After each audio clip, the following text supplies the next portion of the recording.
Hello everybody, welcome back to my Pathfinder Wrath of the Righteous Azata playthrough. We are finished with the Abyss. We finished off everything last time. Came back to camp, helped everyone out, so let's just get straight back to the Midnight Fane. The commander found herself in a Lashanira, the very heart of enemy territory. Much to her credit, she managed not only to pique the interest of the Lady in Shadow, but to defeat Baphomet himself. But after these adventures, does she still remember Galarian and wonder about its fate? I must be honest, I'm glad to be leaving the Abyss, not just because it's slightly frustrating gameplay-wise, but I don't really have that many problems with it. I know I've seen a lot of complaints about it, but I don't mind it too much, especially if it's not too long. But I'm glad to be leaving because I got tired of trying to do demon voices. It'd be nice to just have some ordinary characters that we can talk to. Ivu, you being up on that plinth means I can't talk to you. Okay, let's go look around. Oh. Hold up there, War Chief. We need to talk. Ulbrig's eyebrows are furrowed in a grim expression, and you can hear barely restrained hostility in his voice. Before we head back to the mortal world, you owe me an explanation.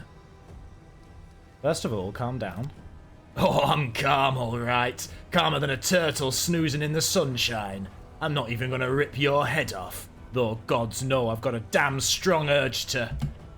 Is this what it's come to? You've got a whole army following you, and not into the forest to pick mushrooms. No, to war against Oglins. Our bands walked through fire for you. We came to this magic land, right into the jaws of a fiend queen. And now it turns out that you two have been in cahoots this whole time? And if that wasn't bad enough, who'd we run into at her court? Arilu bloody Vorlesh. Ulbrig spits on the ground. And with a nasty little smirk on her face, that vermin tells us that we've been dancing to her tune this whole time. That's that she's got our whole crusade wrapped up, and that you, War Chief, are her creation from top to toe, like a puppet on strings. And that all these powers are yours, the powers you passed to me. Ulbrig's hand curls over his chest as though he wants to tear the mythic powers out of his body. Are nothing but foul in sorcery. I trusted you, I called you War Chief, and now it turns out this whole campaign is a lie. Some twisted mirage cooked up by a sorcerer. Yeah, he's a bit mad, isn't he? I don't think we think Aurelu's lying. I definitely think she's telling the truth, but that's right. You trusted me. I haven't failed you before, and I won't do it now. Now those are the words of a worthy war chief. Only question is, can you back 'em up with action, or is it all just hot air? Look me in the eye and tell me, how are you planning to continue this here crusade now that we know the truth Now that we know the truth of that cursed witch's schemes, why should I or any of your warriors follow you one step further, or have faith in your victory?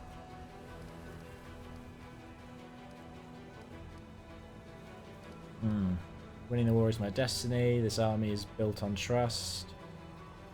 I'm not going to justify myself to you or any. I don't like those two. I think I'll go number 4.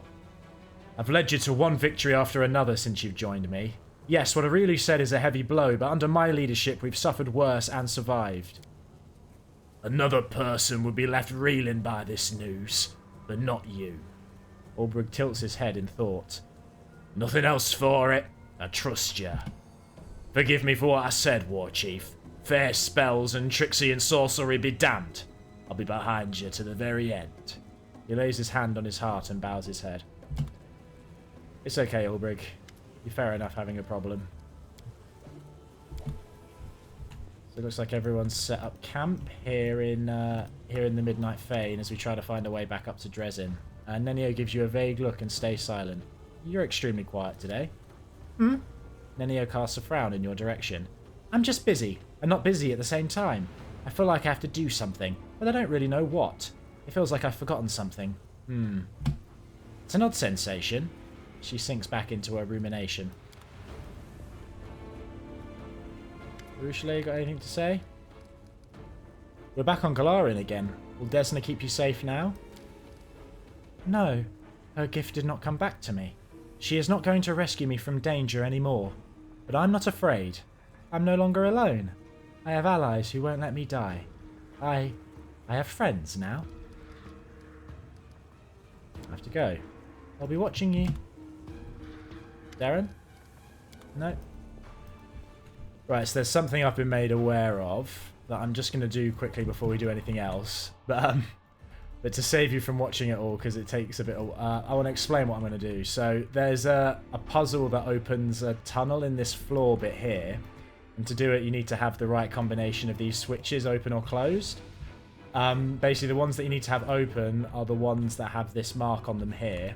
So that's one we need to have open, for example. There's only 2 that you need to have open, but you need to have all the rest closed. And annoyingly, this one over here is open, and that's one that needs to be closed. But when coming back to this map, all of them are now closed, except that one that we need closed. And to get around this whole place while keeping them all closed, I need to walk all the way through here, go into the abyss thing here, come out of the abyss underneath in the Fane's lower floor, come back up, come all the way here, close this door. There's some loot in here. I did test this a little before. There's some loot in here, and then go all the way back round and come out this way. So it's a lot of... And there's no enemies through that bit anymore because we cleared that all out last time we were here. So that's what I'm going to do. But I'll save you having to watch me walk around for ages. And yeah, I'll come back when this is open. Okay. Travel done. Stairs are now open. Before we go in, like I said, I was going to record, like do an extra recording last night. And then I did like 20 minutes and just got really tired. So I thought I'd just do it again, do it today instead. So I did basically just did this puzzle and then was like, I can't be bothered to do anymore. So I am aware of what's waiting. And with that foreknowledge, I'm going to give all our natural attackers the Swarmbane clasp. Because there may or may not be a swarm in here. A really annoying one at that. Okay.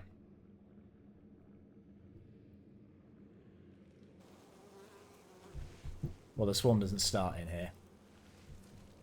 So many times I try to click like near the party, I end up clicking Ivu just because they're so big. Right, Warjiff.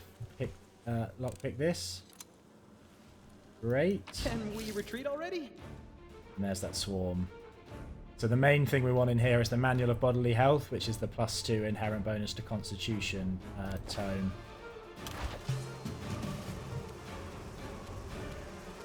Right, this is mostly in the hands of our magic casters and natural attackers. Urushale can't do much here. I want you to... Fire snake over here, Nest.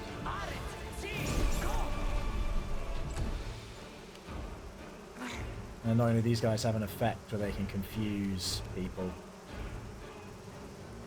Which is frustrating, to say the least. Fire... No! I was doing this last time. I didn't want to move. I wanted to... Fire snake.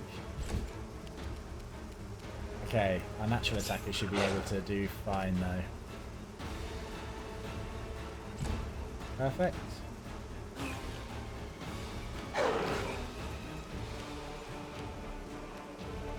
Ivu. Thought you should be doing more damage than that, but that's okay. Oh, Darren's confused, which is annoying. Bulbrig. You can do alright, can't you?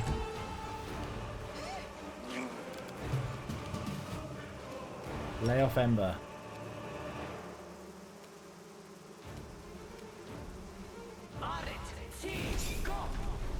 Cool.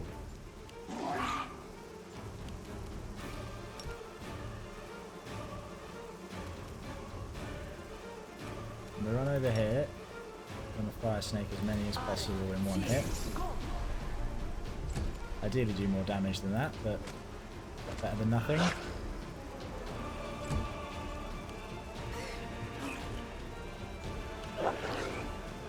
nice if Darren could get an attack in. Do a haste just to make this quicker.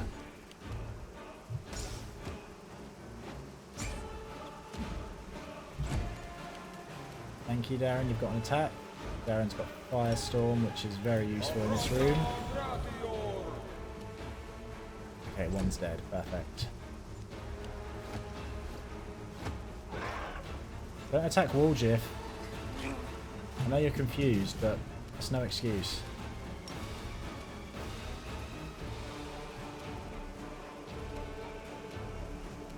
There's no way for you to fire snake both of them, is there, Nest?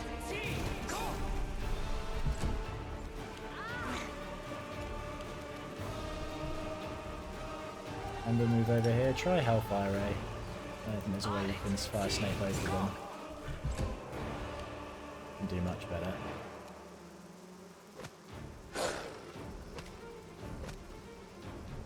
Come on, Fenris, you can do better than that.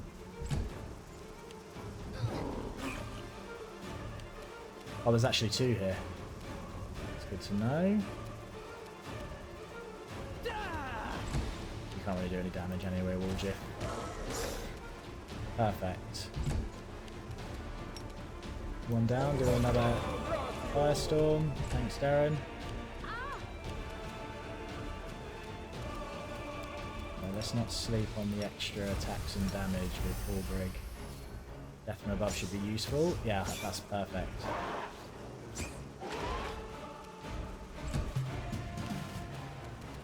Right. One more Fire Snake from Nest. Should be over this round. Ember, you come over here. Do Hellfire Ray. Perfect. Let me tell you, that went a lot smoother than the first time I did this, where I didn't know that there was a swarm waiting for me. It's not smoother in terms of it wasn't hard, like they didn't do much damage to me, but it was tedious because I was just relying on Ember and Darren and Nest using fire spells, and it took ages. Right. Put your amulets back on before so I don't forget. You add +4. Ivu, you also add the +4 Mighty Fists, and Fenris, you add the +3 Mighty Fists.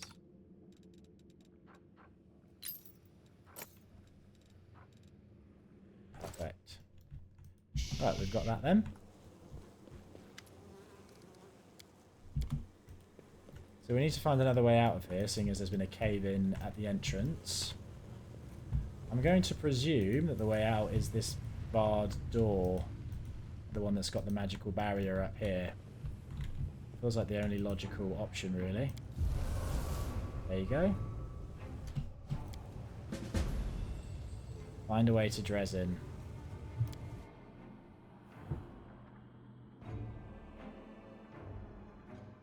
Would have been nice to get a rest in, to be honest, but it was...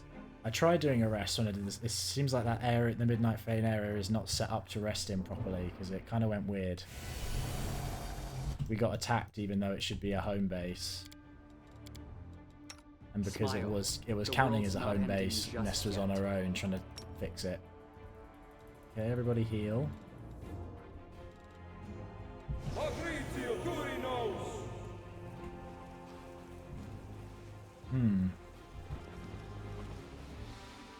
This doesn't look good.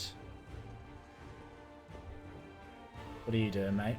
You looting, or are you trying to find survival gear? Hey, don't run. I just want to talk.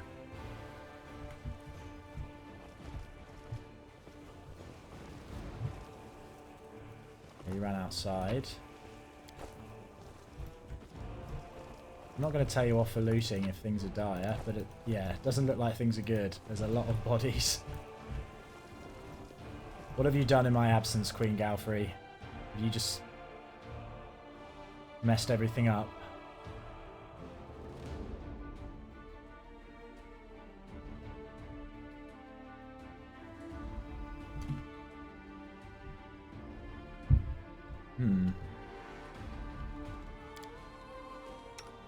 So what, Walljif, give us one more stone skin.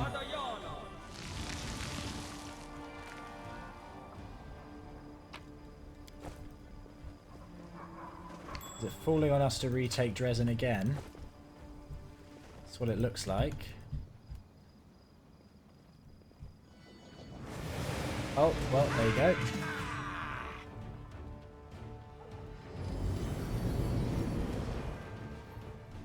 Okay, take out that, these demon names. Rolikai. Rolikai, that's what it's called. Take it out. Do your weapon enchantment. Do force punch attack. Nest. Ruchelet. Shoot it.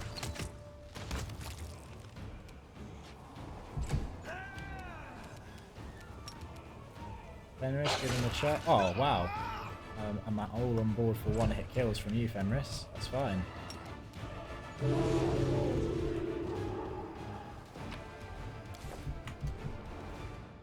Yeah, that way it looks all burnt out, so we can't go through there.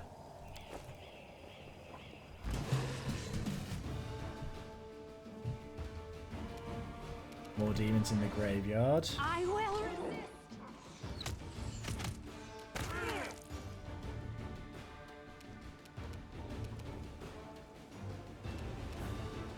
You've got Quicken on still. Do you still have your... You still have aspect of the Falcon and Hurricane Bow. You've got them for plenty of time. That's fine then.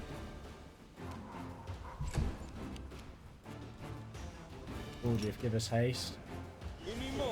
I've reorganised our hotbars. So I've put everything that we just do at the beginning of the... like, outside of combat on one level. And everything that we generally do in combat on a different level, so it's easier for me to keep track of where all the spells are.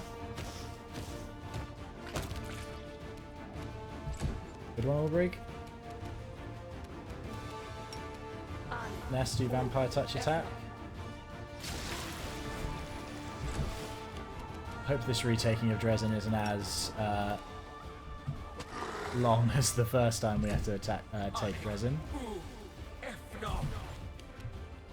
Okay, Darren, you move up. Hellfire Ray.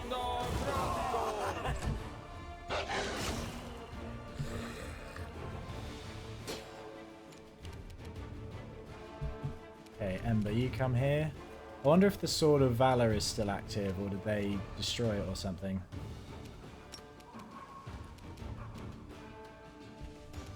Didn't work. Do Hellfire Ray then? Because that will maybe explain why... Because the Sword of Valor prevents the demons from teleporting into Drezen, so maybe this attack came from the outside. We'll see if they've taken it down or not. Perfect. Oh, grave robbing. Let's go. That's that. There was a... actually something really important in there. Oh! Oh, it's Nevia. Hello.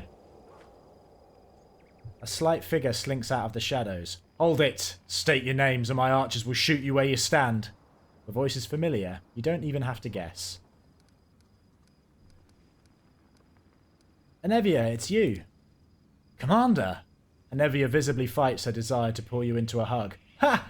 I bloody knew it! I told him all you'd come. I've got some winnings to collect. She gleefully punches the air. I thought it was you the second I saw you. Why are you here? I'm on scout patrol, slaying any demons that reach this far. It's kind of routine these days. Anevia glances around. But this ain't the place for that conversation. We gotta move and fast. So you want to bet? Do I get a share of the winnings? Anevia laughs. I'll donate your share to the treasury, if we survive. The stuff that's going on here right now, Commander, it's a long story. What happened while I was gone? Anevia spits. Everything went to shit, to put it mildly. Let's go back to our base. I'll fill you in when we get there. Base? All of Drezen is our base. Anevia shoots you a bleak, guilt-ridden look. Not anymore. These days we make do with what we got, and what we got is sod all. Let's go and talk somewhere more suitable. Let's go, but I gotta warn you, the news ain't good.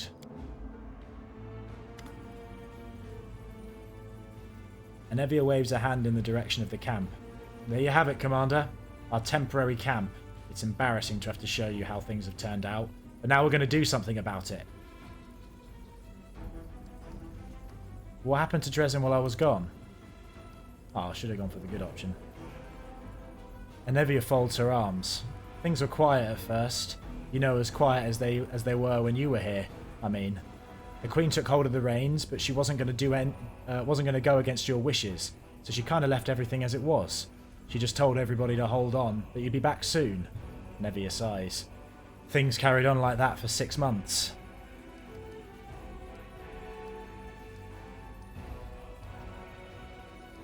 I was gone for 6 months? Yeah? Why are you acting so surprised? I'm no expert in demon stuff, but if it hasn't been that long for you, there's definitely something fishy going on. A magical trap or something like that. Where are the mongrels? Why didn't they help you? Anevia grimly shakes her head. Deserted, they did. I didn't see that coming, I'll admit. They were good people, strong. There were no signs anything was wrong. But one night they all just got up as one and left. The guards at the gate tried to stop them. That lot of good that did. The mongrels slit the guards' throats and vanished into the wound. Nobody knows what happened to them. They've been rumours. Right, so 6 months passed. What happened next? So listen, Anevia frowns. 6 months, that ain't nothing, you know. After a while we realised that that maybe you wouldn't be coming back. The Queen was real cut up about that. She was always praying to Iomadae, asking for a counsel. One time I overheard her blaming herself for sending you to the abyss. But you know our Galfrey. She's laid plenty of friends to rest in her life. If she called off the crusade after every death, we'd have lost to the demons a long time ago, right? That sounds just like my dear cousin, mutters Darren. If we encounter her while she's still amongst the living, may I be the first to greet her, arms outstretched and asking if she missed me? So, Galfrey pulled herself together and made a decision. To push forward before the demons recovered from their last defeat. To go on the attack before they thought of doing the same to us. We were declared dead. You were declared dead, see? We did things properly, though. Threw you a big funeral feast and everything. Everybody was bawling their eyes out. Even Beth shed a tear for you. The Queen took the Sword of Valor, but she left the Wardstone here. She took the Sword of Valor. That was what Staunton Vane did, Queen Galfrey. I guess if they still had the Wardstone, it's not as big of a deal, but... You messed up, Queen. And a detachment of soldiers to guard it. She said anybody who wanted to could stay here, but that they should know one thing. You weren't coming back. Anevia laughs. I wanted to go with Beth at first. I even started packing my stuff. But then I realised I couldn't do it. I just kept thinking, you are my commander. We've been through so much together. So I told Beth all this, and she said to me, you failed to persuade Queen Galfrey that you should retain the title. And she said to me, stay. I know what you're feeling. I know your love is with me, but if the commander comes back and finds no one here, she'll lose faith in us. I miss her, like crazy. But I'm grateful as well. She's bound by our oath to the Queen, seeing as how you're not commander anymore. But she gave me the freedom to do what my heart told me. Anevia frowns. I'm not here on my own, you know. There's a whole gang of us, a ragtag crew for sure, but we're all united. We're all fighting for you. Except less than a week after Galfrey left with the army, the demons had us in a pincer movement. Orengotoffer on one side, that fat hog, and on the other side, the bitch Aponovicius. Can the demons just have names like Brutus or something? Orengotoffer and Aponovicius. Okay. There aren't many of us, and our blessed cleric from Canabris just took off recently, heading who knows where. He said he had a dream about some gal and some fella called Metasophen, and there was a waterfall. Anevia sighs. Oh, Raymond. Oh, so that place is important to me because it's a Desna place. Alright. So the population of Drezen has been evacuated? Yeah. The Queen got as many people out as she could. Those who agreed to go, that is. Even the dungeons were emptied and the prisoners evacuated. I did hear that somebody might have escaped on the way to Nerosian, but I didn't ask for details. It's not our problem anymore. Of course, they couldn't move the bodies of those poor people whose souls were stolen by that jeweller, Sunhammer or whatever his name was. They've been sheltered in the city. Arisone has been looking after them, and Seela's pal from the Houndhearts have been guarding them all this time. The demons have attacked a few times and given the knights a thrashing. Only Elan was left standing.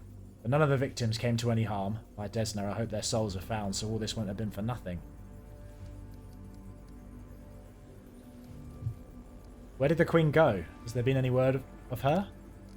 Anevia shakes her head. She didn't say anything to those who were staying behind, in case the demons got their claws on us, you know? They could force the information out of us. I don't know if what the storyteller saw was a dream or a vision, but he just dashed off towards the Citadel. He said he was going to hold some of Galfrey's things to find out where she was headed, because the commander will be back soon and will be asking about it. That's the last I heard from him. He's been gone half a day. Alright, we've covered recent history, but what's happening now? It's all hands on deck here. The one-eyed devil squad is holding out on in the tavern, and Hillhorse is in the dungeons. And the storyteller, he had some vision about you and the Queen. He took off running, saying you needed to touch her things to find out where she is. If she's in dire straits, we need to go and help her once we deal with things here. And Captain Sealkind, remember him? Was given the boot by his superiors. He wasn't getting along with them, so they tossed him out on his ear. And get this, the guy just walks right out through the city gates, pack on his back, heading west like he's going for a stroll. The dumb fool. What happened? He didn't see eye to eye with his superiors. The higher-ups didn't like the way Sealkind was assigned more and more soldiers to surveying the territory, leaving less and less for military actions. A captain had a dream about discovering a surviving Sarkorian village like Wintersun, and he got carried away. A couple of knights from Nerosian showed up with orders to strip him of his rank. Sealkind started yelling about how once again the nobility was neglecting the interests of the common folk. He said that he was trying to carry out a rescue mission, as that's what he called it, while the top brass were only interested in glory from winning battles and the gold Galfrey would put in their pockets. He was about to be thrown out on his ass, but Sealkind beat them to it. He just disappeared. He left Drezen and went who knows where. A new captain was sent to replace him, but the Queen took him and his soldiers with her when she left. Where do you think he went? I can't tell you where, but I can definitely tell you the who. He's gone off searching for his beloved Sarkorians. It's a damn shame we lost him too. We could do with another decent officer around here. Bloody amateur archaeologist. He didn't deserve to be treated like that. Sealkin's a good man. You got that right. I hope he's still alive. If you come across him, tell him to come back, will ya? Maybe Sealkin's career isn't over yet. I've heard better news. What are we going to do? Anevia furrows her brow. Now that you're here, there's only one thing for it. We've got to win. But to do that, we need to hit him with everything we've got. One and done. Here's what we'll do. You head for the Citadel and send everyone who's manning outposts in the city back to me. I'll get a squad together. We'll meet up again at the Citadel and sock it to him in one final punch. And one more thing. Remember the Bell of Mercy, the relic you returned? You'll be walking right past it. Make sure to give it a good thwack, to make all the demons' eyes pop out. It'll at least give us a fighting chance. I heard it's good at frying scum of all kinds. Well, it's time to do my duty as commander. Yes, ma'am. And don't worry about your pals from the Fane. I'll get them here in one piece. Okay. Okay, so I think we can rest over here. That's good, we need to rest. That's to the street. Oh, there's just cold iron lying all over the place around here.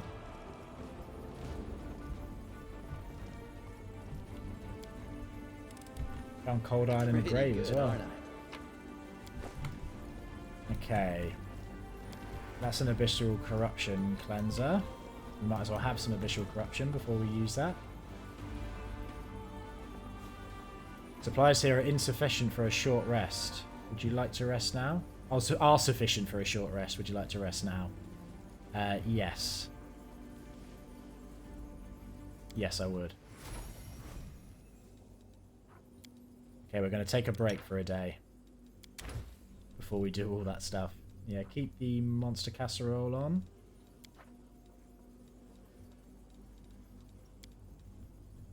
You lived on the streets and you never once stole nothing? Like, nothing? Nothing? Not even an apple? Get out of here! But it's the truth. Why would I steal when kind people are so willing to share what they have?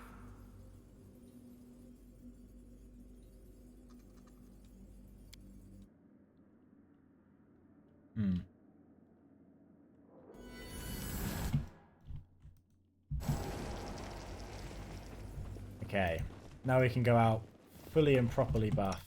I've got a few new buffs now since my new level, and I can do some other things a bit more than I was before. Like moral support. That looks like a good one to use. Okay, we'll buff up now. Okay. We should be all buffed up now.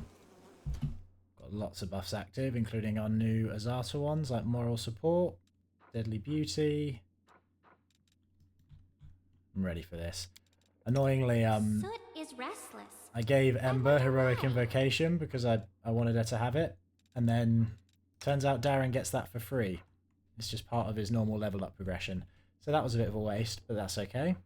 Also, it turns out you can't have Fiery Body and Frightful Aspect on at the same time, which is a bit disappointing. I was looking forward to being a giant, terrifying Fiery Body, so I'll have to decide which one of them I think is more useful. At the moment, I'm sticking with Frightful Aspect. But let's go outside to the streets. They said that one group was holed up in the barracks and one group was in the taverns, I think is what they said. And we've got to keep an eye out for the Bell of Mercy. Yeah, prison, Half Measures Tavern, Citadel. Okay. Let's go. I wonder if Krennic is still around. We'll have a look for him where we left him off.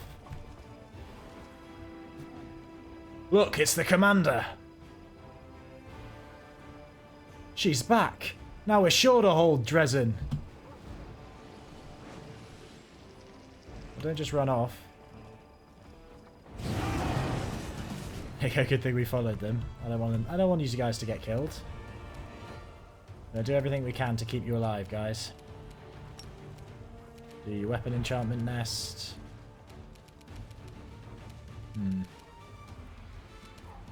Can't exactly reach them. Do Instrument of Freedom. Okay, Ember. You come forward.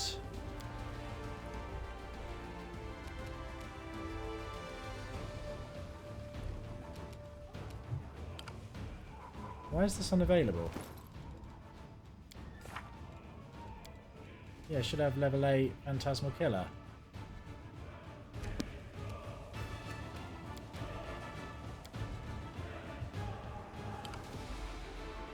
Why is it unavailable?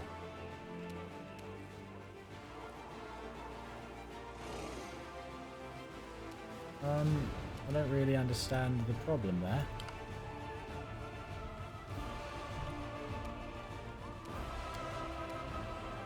Is it because she's technically staggered or something? Yeah, it's available if I quicken it. I guess it's too high a level to use quicken first round. Okay. We can still work with that. Try just a normal instant kill.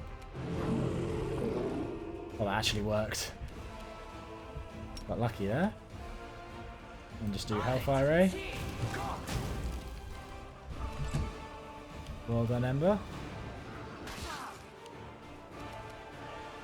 Okay, Arushale. We'll take out just the Babu warrior. Babawa warrior.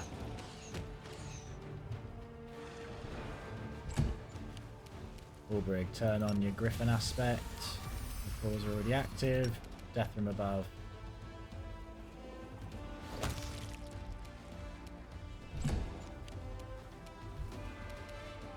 Guess we don't even need to use haste. Just go over here, get ready for this guy to get up. He's a mythic one.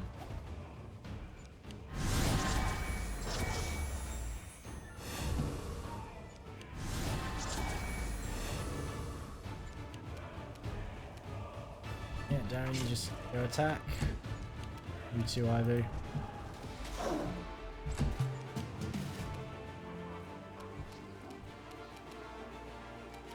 Our Nest's movement speed is really low for some reason.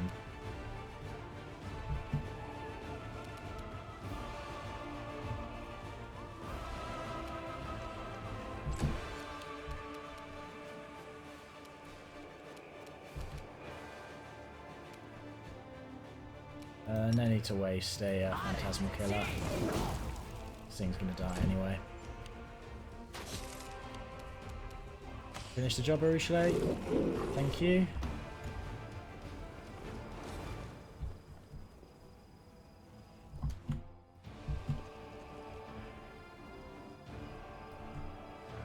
Okay, yeah, don't run off any further, guys.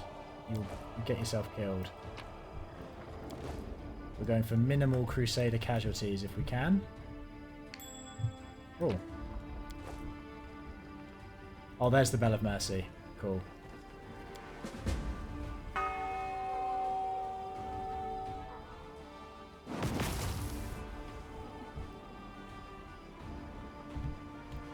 Hopefully that will have weakened everything else as we go. This is already way less chaotic than the first time we have to retake Drezen. I prefer it already. Hello.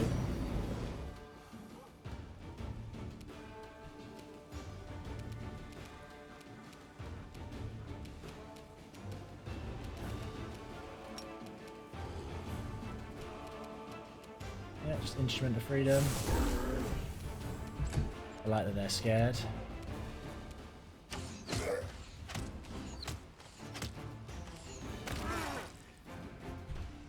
Good round. Okay, now use Haste Warjiff. Will hopefully last us for a few fights anyway. Cover me, all right?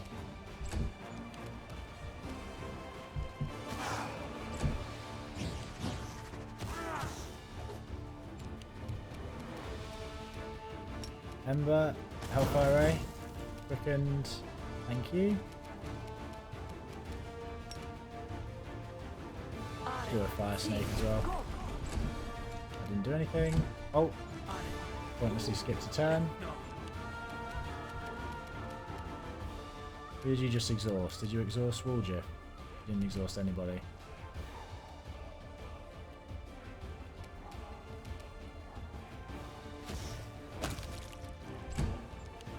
Good enough.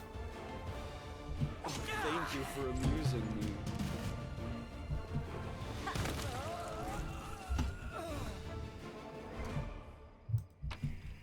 Okay, this is going smoothly so far. Oh, and thank you for locking off these areas. It means I can't mindlessly explore. It's just made the route very noble. Another noble. Quick, run! Oh, one of them died. Yeah, go on, run. Run back to the church.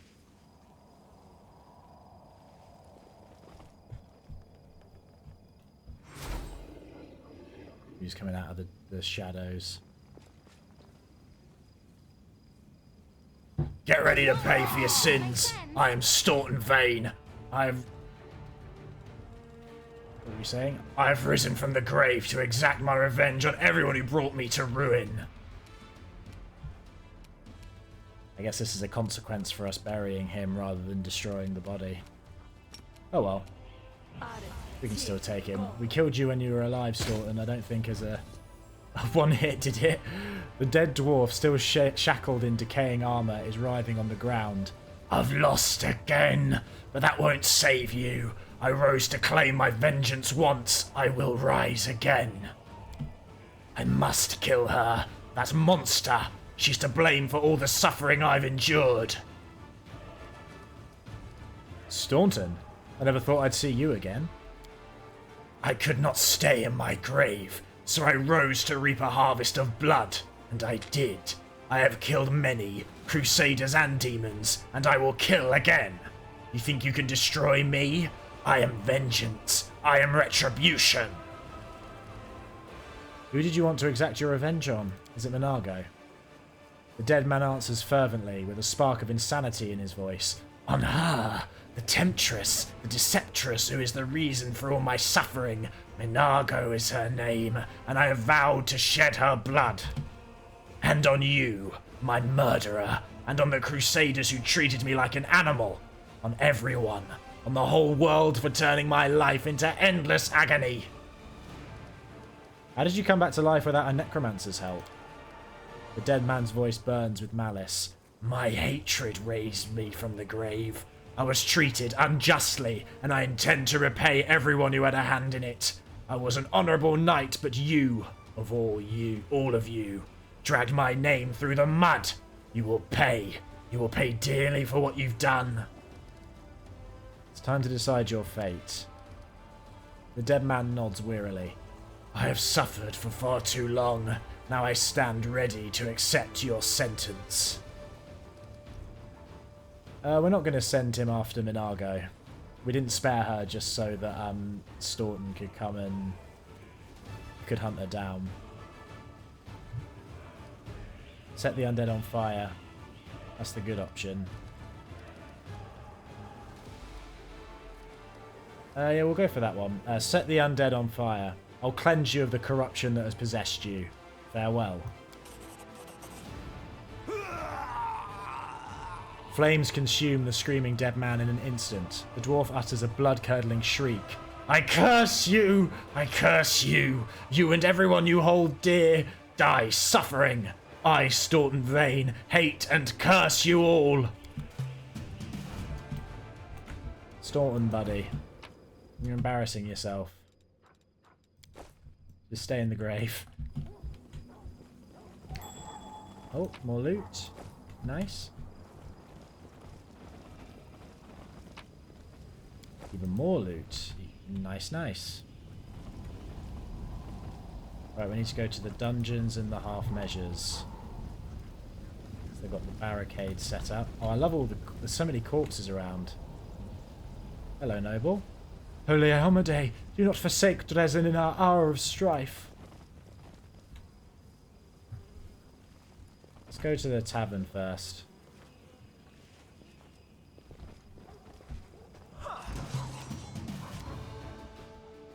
It's my personal mission to try and keep all these NPCs alive.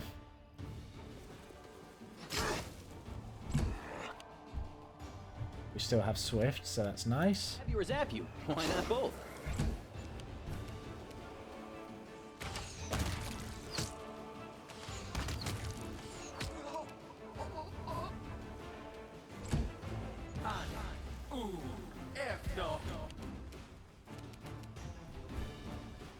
Amber, you come here. Try an instant kill. Oh, nice. And just Hellfire Ray. Oh, good turn, Amber.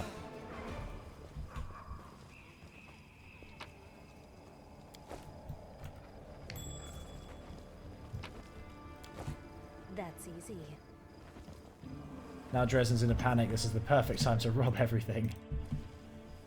Get what we didn't get when we conquered this place. Might be trap. Might be trap. Lots of perception loot around. That was just a pile of diamonds. I hope they didn't belong to anybody. Half Measures Tavern. Let's go.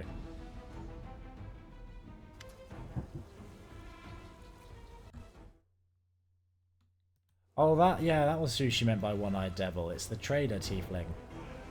The one-eyed tiefling wipes the sweat off his forehead.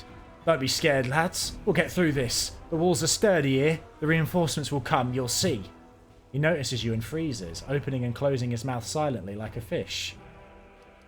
It's been a while. The tiefling slaps his knee in delight. Commander! The wait is over. I'm not dreaming, I can't believe it.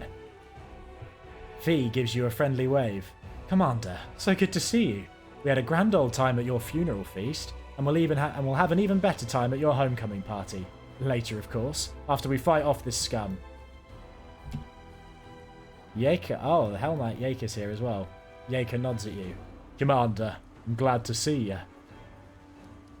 It's a shame the half measure has suffered so much damage. You call this damage? The tiefling looks around. It's only a little messy. We'll fight off the demons first, and then we'll renovate this place so it's even better than it was before. I'm already planning to order a new counter, and I guess I'll renovate the ceiling as well, since I'm doing all the rest. Maybe I should change the floor too. This place looks better now than it did at peaceful times. More useful at least. That reminds me, I got you something. A book for you to write all your complaints down in, with a nice black cover and everything. You can scribble down all your criticisms and how useless this place is in there. At least we won't have to listen to them. But I do have another idea. I should keep a barrel of birch rods under the counter just for you. That's more your kind of entertainment, isn't it, Yaka? The reckoning is a sacred ritual, not some joke. Time to move. Yeah, Commander. The tiefling claps his hands. Fall back, lads. We've got nothing more to do here.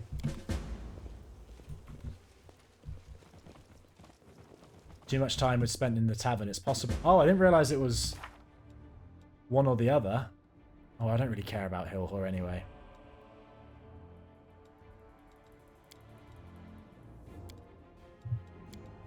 Where does it say that about there being too much time spent in the tavern?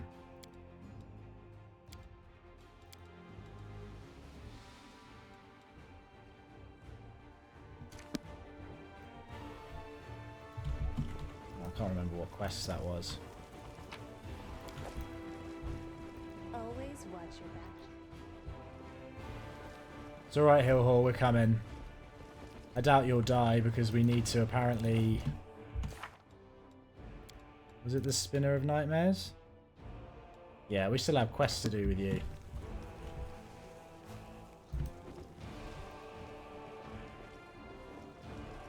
Okay, given that this is apparently timed, I won't rest here. We don't need it, do we? We still got plenty of time on our... yeah, we still got loads of time. To the streets.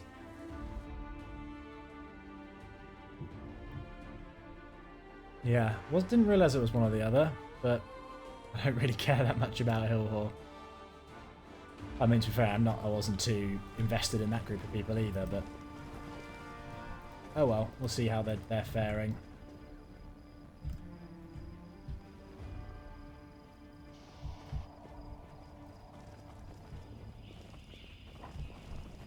I think that noble has just gone mad if he's just standing out in the middle of a war zone praying at a big stone. This is my kind of work. I mean, I know it's more significant than a big stone, but... You should just be hiding, mate. You can pray to Iomadae in a hiding place.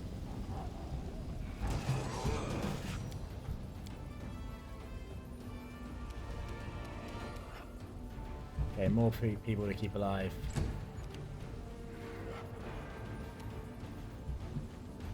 Just run and block them off.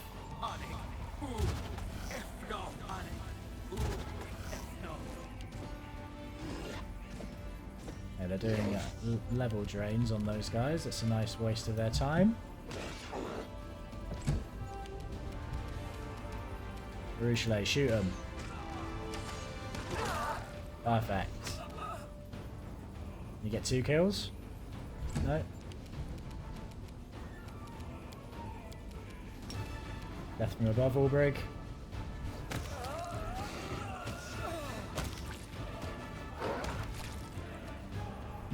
Great turn.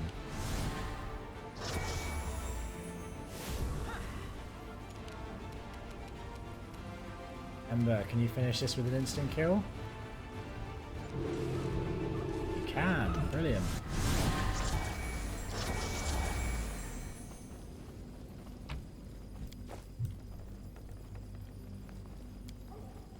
The body of a fallen crusader who heroically sacrificed his life for Galarian. Nice. Hillhor, you alright in here?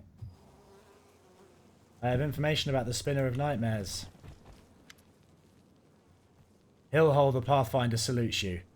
Commander, you've risen from the dead after all, and not a minute too soon. I suppose that means I owe Nevian money now. I've never been so happy to lose a bet in my entire life. That'll teach you not to bet against the chief. Plenty have made the same mistake. And where are they now, I ask you? You bet I wouldn't come back? Why? Hillhor looks at you guiltily and shrugs. Truth be told, Commander, I'm a practical man, and I never count on miracles. That doesn't mean I'm not happy to see you. On the contrary, I suppose a miracle you don't expect brings you the most joy, especially if it saves you from certain death. Where did the prisoners go? The Queen ordered that some be executed, and that the ones who weren't rotting to the core be given a second chance. Now they serve the Queen and the condemned, atoning for their mistakes, so to speak. Time to move. Right you are, Commander. It is time for drastic measures. Alright, I'm not sure what that was about taking too long. Maybe there was supposed to be more people in here. Maybe like Horgus was in here or something, but he's dead. I don't know. The Pathfinder Venture Captain died fighting sword in hand. Okay.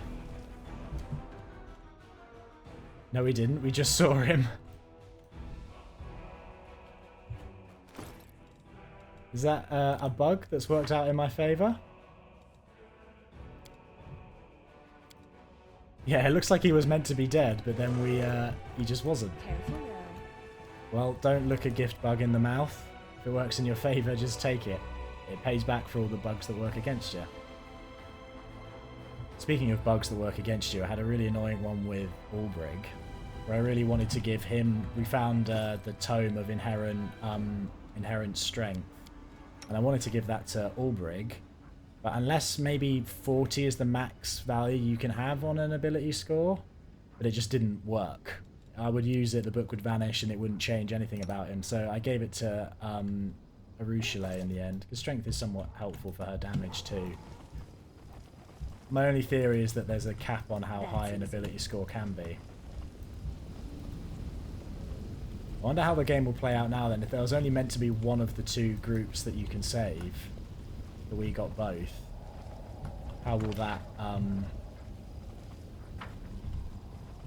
affect things? Can we go up this way? Looks like we can. Right, we need to, yeah, let's go to the Citadel. Anything down this way first? No.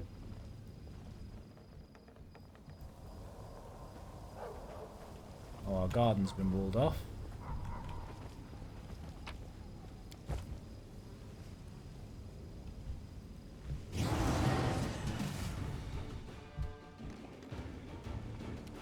Honestly, this sequence of events is much easier than I thought it was going to be. I assume there'd be tons of demons here. Cover me. I guess the demons, with the Queen taking the majority of the forces out of the city, I guess the demons just sent a small attack force here, or a smaller one.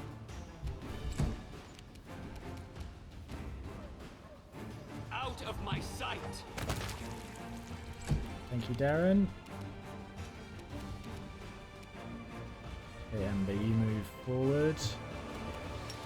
Let's do Hellfire Ray on the mythic guy.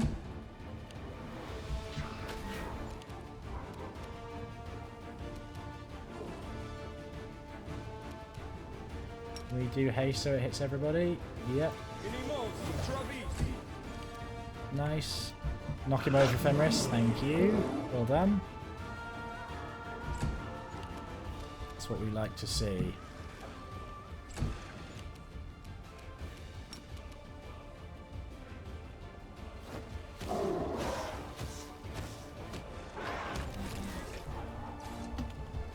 Cool. No trouble, no problem.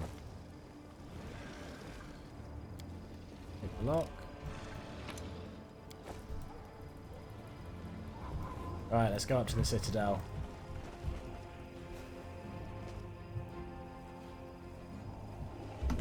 Let's end this. This is my home turf, damn it. Oh, hello. Why are you sitting off to the side? Are you a special boss or something? Or are you just a tough demon that's just sitting over here?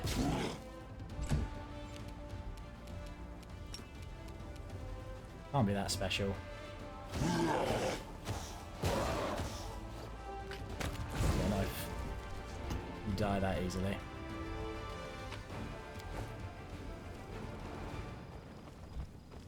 Yeah, we can't get down there anyway. Right, into the Citadel.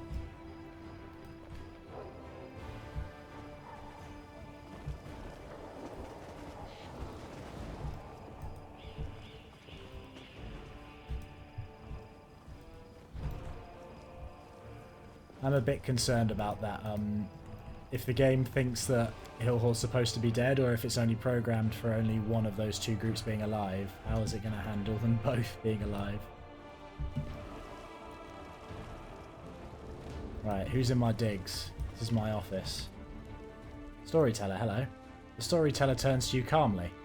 Long months have passed, Commander, but even while you were away on the other plane, I could hear your brave heart beating. That sound never stopped for a second.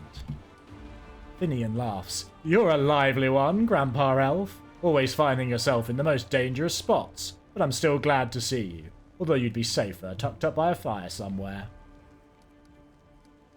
How have things been these past 6 months? The Queen showed us nothing but respect and fair treatment. After she decided to proceed with the crusade, many of us chose to stay with the unit ordered to protect the Wardstone until your return. It was an easier decision for me than for others. I had encountered you in the Abyss, and I knew you were alive. But not everyone believed me. And then yesterday I had a vision. I was leafing through the pages that you had collected for me, and suddenly I saw the future. Not the future clamouring to be told by the page in my hand, but your future. The future of the person who first brought me that page. In my vision you returned from the Abyss marked by new powers that wound around you like snakes.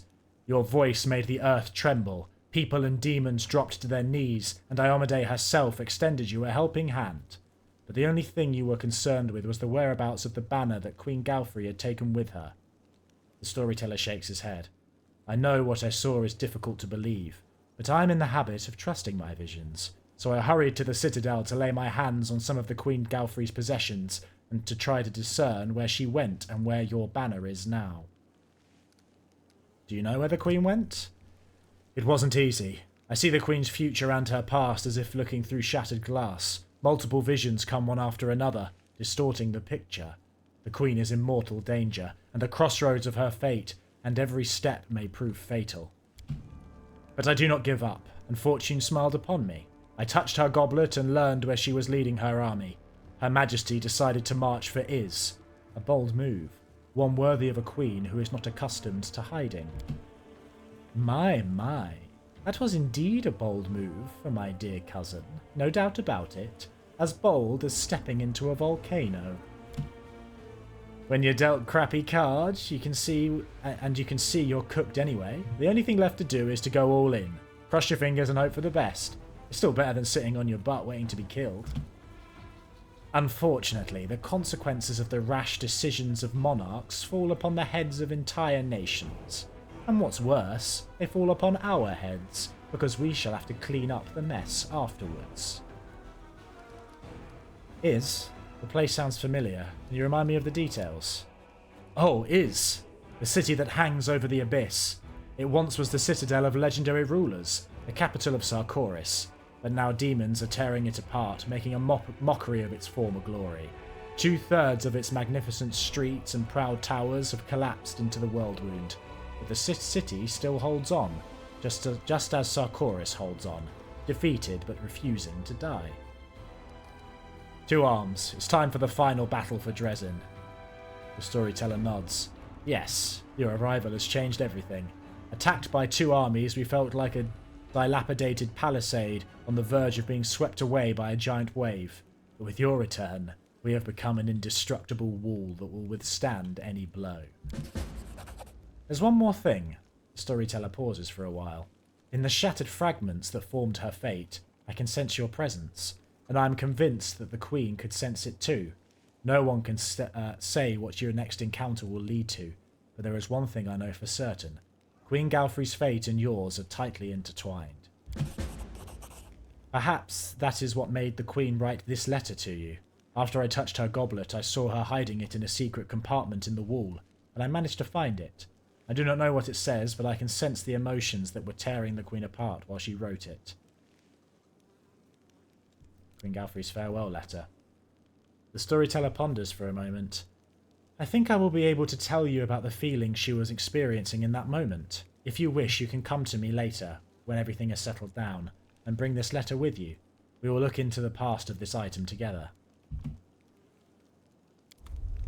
Oh.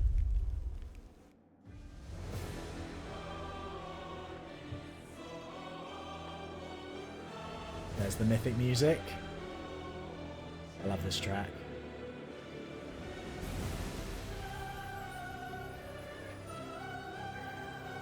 Oh no, there are too many of them. This is useless, we're done for. Don't fall back, hold the line. Orengotoffa, a huge oily Nafshi is waiting for you with his arms folded. Here comes the commander, kids. So, commander, do you like what you see? You've arrived just in time to hear your friends screaming for help. They trusted you, and look what's happened to them. Do you actually think you can rescue them? Ha! Who do you think you are? Aponovicius. You shouldn't have angered our master, mortal. He will take away everything you have, your mind and your flesh included.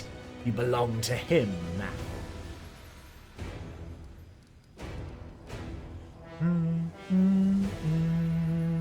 Sorry. Who sent this army here, you... Who sent this army here, you beast? We all serve our master Baphomet, Lord of the Labyrinth. He promised us Drezen and your skin as a doormat. The Marilith adds with a smug grin. You'll only get Drezen, Orengotoffa. The skin is mine and mine only.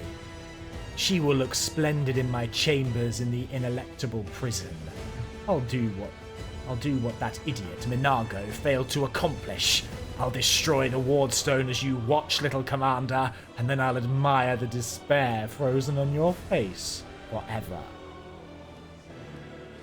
I'll rescue my friends. The Nafshi bursts into laughter. I'll rescue my friends? And how exactly will you do that, you pathetic Galarian maggot? What can you do on your own without your army? Yell inspirational speeches? Oh no, I'm so scared. And then all the pathetic defenders of Drezen will be inspired and turn into an invincible force? Yes, that's usually how it goes in fairy tales. Do you know what happens next in real life? Your friends will rot in my lord's dungeon, and their bones will join the myriad others. We'll wipe your army out, and you along with it. But I won't kill everyone. I'll lock you in a cage, then start torturing your friends. Once I'm done with them, they will come and spit in your face. They'll tell you themselves what torment you doomed them to. With a pointed yawn, the Marilith remarks casually, It's time to end this, mortal. She has nothing to surprise us with. You are just a jumped up immortal insect. You are nobody. Oh, so this is how you go onto the legend path. We're not doing that though. We are Azata through and through. Good. I am the wind of change. You shouldn't have tried to stand in my way. Power rushes through your body, almost ripping it apart. The wound in your chest bursts open in a spray of bloody droplets. The might bestowed upon you by the Abyss and Arilu Vorlesh erupts into this world, and you pay for it in purest agony. The echo of your voice rolls over the streets of Drezen, spreading beyond the city, soaring up into the air, and is answered by a chorus of voices that seems to reverberate in every street and alleyway. But is it really just an echo? Or perhaps these are indeed the voices of your friends, rushing to help after hearing your call?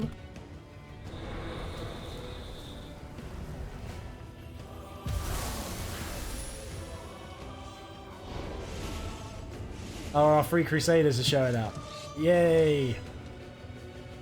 It's like the ghosts in Lord of the Rings. Perfect timing.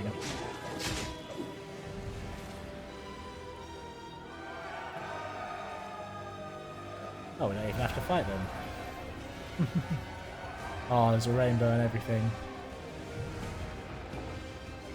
You get such hippie vibes from the Azata path, I love it. That's why I like it so much.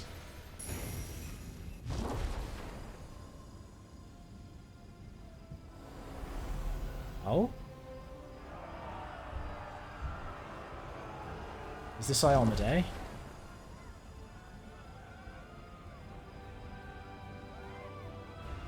She has a much more understated appearance than you might expect, I guess. She just looks like a person. Although I guess she was a person before she became a god, so... An incredible silence suddenly descends over the city. It is broken by the solemn sound of fanfares that seem to come from far away, everywhere and nowhere all at once. All eyes are turned to the huge stained glass window of the city's main cathedral. It begins to glow with a soft light, and in the next breath, a lone figure steps out of the glass onto the cobblestones of Drezen. Knight Commander, at last we meet. There is no mistaking her. Iomadae, a goddess who has deigned to descend to the world of mortals. Your companions shield their faces, unable to withstand her radiance. The surviving demons quiver, the townsfolk fall to their knees. But the deity's eyes are on you and you alone. Make an obscene gesture. Oh, I'm so tempted to do that. We're not going to bend the knee. Okay, we're not going to be that rude to her. Oh wow, look, everyone, it's a goddess. Indeed it is. I suppose you're asking yourself why I am here. Gods must not interfere directly in the affairs of mortals. But what is happening here, in the World Wound, is no longer the concern of mortals alone. And this is proof. This fortress has witnessed so many horrors and miracles. It makes me wonder how it still stands. For a moment, the goddess diverts her eyes from your face and looks out over Drezen, surveying the chaos caused by the recent battle and the manifestation of your power. Goodness and the light of hope are not unknown to you, but you mix them with recklessness. And the power that feeds this recklessness is dangerous. It's not dangerous to you, though. It's only dangerous to the demons. I love how when you're on the Azata path, you're still like, you're objectively good, and all the good people are like, yeah, we like you, but they just can't handle that it's not all lawful and ordered. You have Queen was the achieved same. victory by uniting outcasts and pariahs. But where are you leading them? And what will your beautiful promises of freedom cost you? But I did not come here to reproach you, or to bewail the fate of the unfortunate defenders of Drezen. I wish to stop the forces of evil and defend Golarion, both from Daskari's violent rage and from Nocticular's insidiousness. But that is not my only goal. I have come here to restore justice, for justice is the birthright of all. That's why I hail you as a heroine who has triumphed over the demons many times. At the same time, I grieve for you, as for a soul that is caught in a web of demonic deceit and villainy.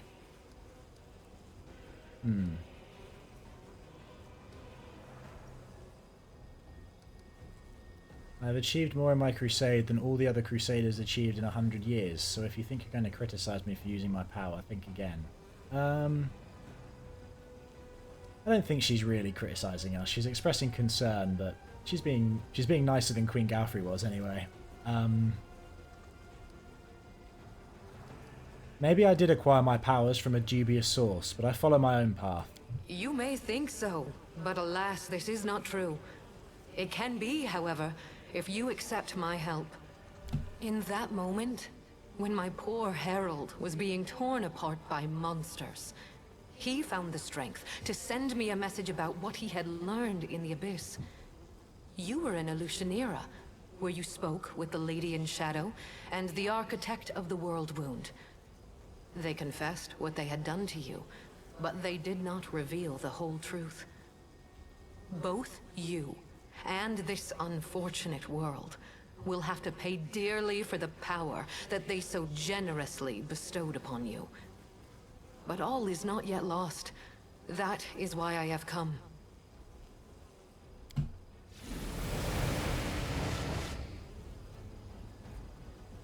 The walls of Drezen shake again, and with a ringing laugh, a black shadow appears before the shining goddess, Nocticular in the flesh.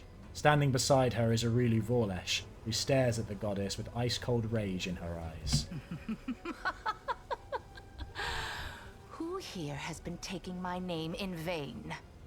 Ah, it's you, the Inheritor. What's this?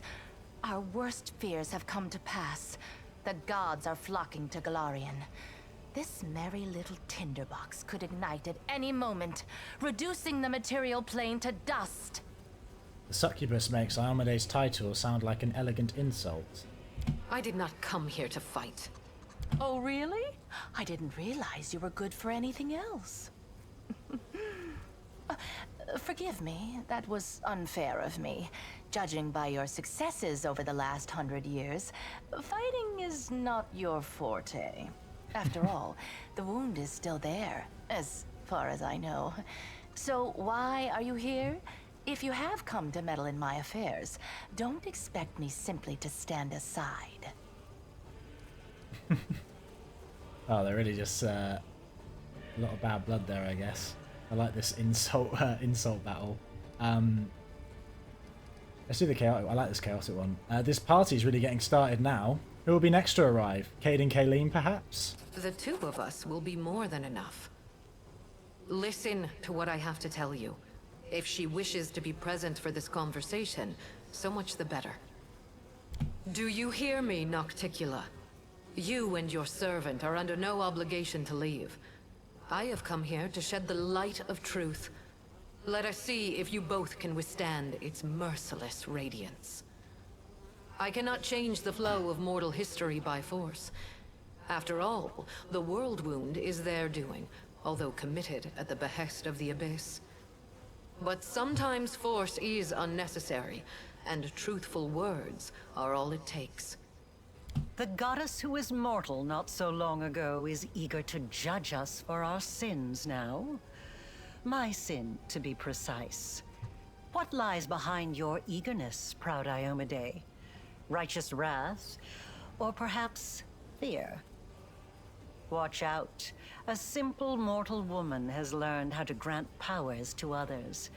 Powers which are beyond the wildest dreams of many Imperial lords. This must be stopped, forbidden, taken away immediately. After all, what need will we have for all these arrogant gods once we become their equals? Aurelu smiles coldly. Silence. It is impolite to interrupt your elders. But you know, Inheritor, she does have a point. What are you going to do now? Break my weapon, which has made so many victories possible, and only because she received that weapon from my profane hands, and the entire affair must therefore be profane also? What real reasons do you have, save those born of your envy, your capriciousness, and your suspicions? Nocticular's cold gaze makes Aurelu press her lips into a thin line. My reasons are quite real, as you well know. That is why you appeared here in such haste, is it not? You have woven a delicate lace of half-truths, Nocticular. From you and your servant, the Knight Commander has learned that she is bound to the world wound, that she is slowly dying because of its influence, and that she is yet capable of closing it. But you withheld a crucial piece of information. You never told her that closing the wound won't save her from death. For this lock will destroy the key to which it is bound. The one who closes the world wound will die along with it. Oh yeah, you didn't tell us that, Nocticular. A fury rings in the voice of the goddess. That is true. I tried to tell you back in Illusionera, but I was not allowed to. It is an unavoidable consequence of this process. To stitch two planes together as I have stitched Galarian and the Abyss, the soul of a mortal must be woven with the essence of the Abyss. To undo this seam, the original soul, the key, must be ripped apart. No one could survive such a process. Aurelu's voice sounds almost indifferent. She doesn't look at the furious goddess. Her eyes are glued to you. In other words, I'll die if I don't close the wound, and I'll die if I do close it. It is true. Now do you see the perils of accepting a demonic gift? No matter how much power the Abyss gives you, that power will always be tainted by lies and misfortune. This is the justice I promised you. The right to know the whole truth, and not to be a plaything in the hands of abyssal spawn. Nocticular, were you trying to hide this from me? Trying, you say? I successfully hid the truth from you for as long as I deemed necessary. Are you expecting me to explain myself?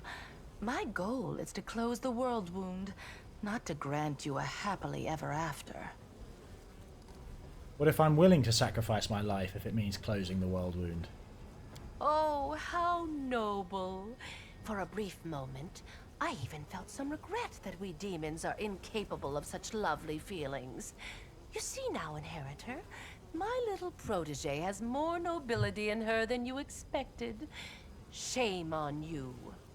Nocticular wags her slim finger at Iomadae. This nobility is exactly why I came here. To help the Knight Commander learn the truth, and to show her that she has been used. Besides, I do not believe that you have been acting for selfless reasons, Lady in Shadow. Honesty and nobility have never counted among your virtues. You own the main source of Nahindrian crystals, and your servant Arilu has learned how to break the laws of the universe with their help. Can it be that the ruler of darkness and mistress of assassins has not conceived a way to use this formidable gift for her own benefit? Accusations, suspicions, all completely hollow, just like your bright-eyed pretty little head. It's a pity you inherited Eridan's sword, but not his sharp mind. I have but one goal now. To stop the armies of that lecherous billygoat and that gluttonous bug from strutting around my domain as if it were their own. I don't give a fig whether it will help mortals or hurt them. If the enemy of your enemy makes you a mutually beneficial proposition, you would have to be a complete idiot to say no. Nocticular rolls her eyes wearily. I don't think I need to ask these two. I'm not really... I don't want to cleanse the power, and I don't... or reject it. Yeah. Well, now I'm finally starting to understand the rules of this game. Yes. The power that Nahindrian crystals grant you will bring about nothing but your own demise. The branches of the Tree of Sin are vast and verdant, but its only fruit is death. You will not be able to save yourself unless you reject everything that has been foisted upon you. Now you know everything. No, we're not quite finished with the revelations yet. Few secrets remain to be revealed, but they will be worth the wait. Arilu's voice rings with surprising, somewhat feral delight. Does this look familiar? Do you remember the similar wound above your own heart?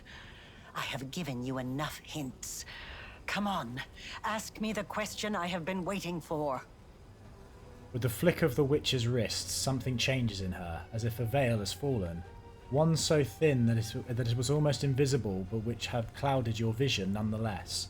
Now you can see what was hidden before, a deep open wound above Arilu's heart. The wound pulsates as blood drips from it.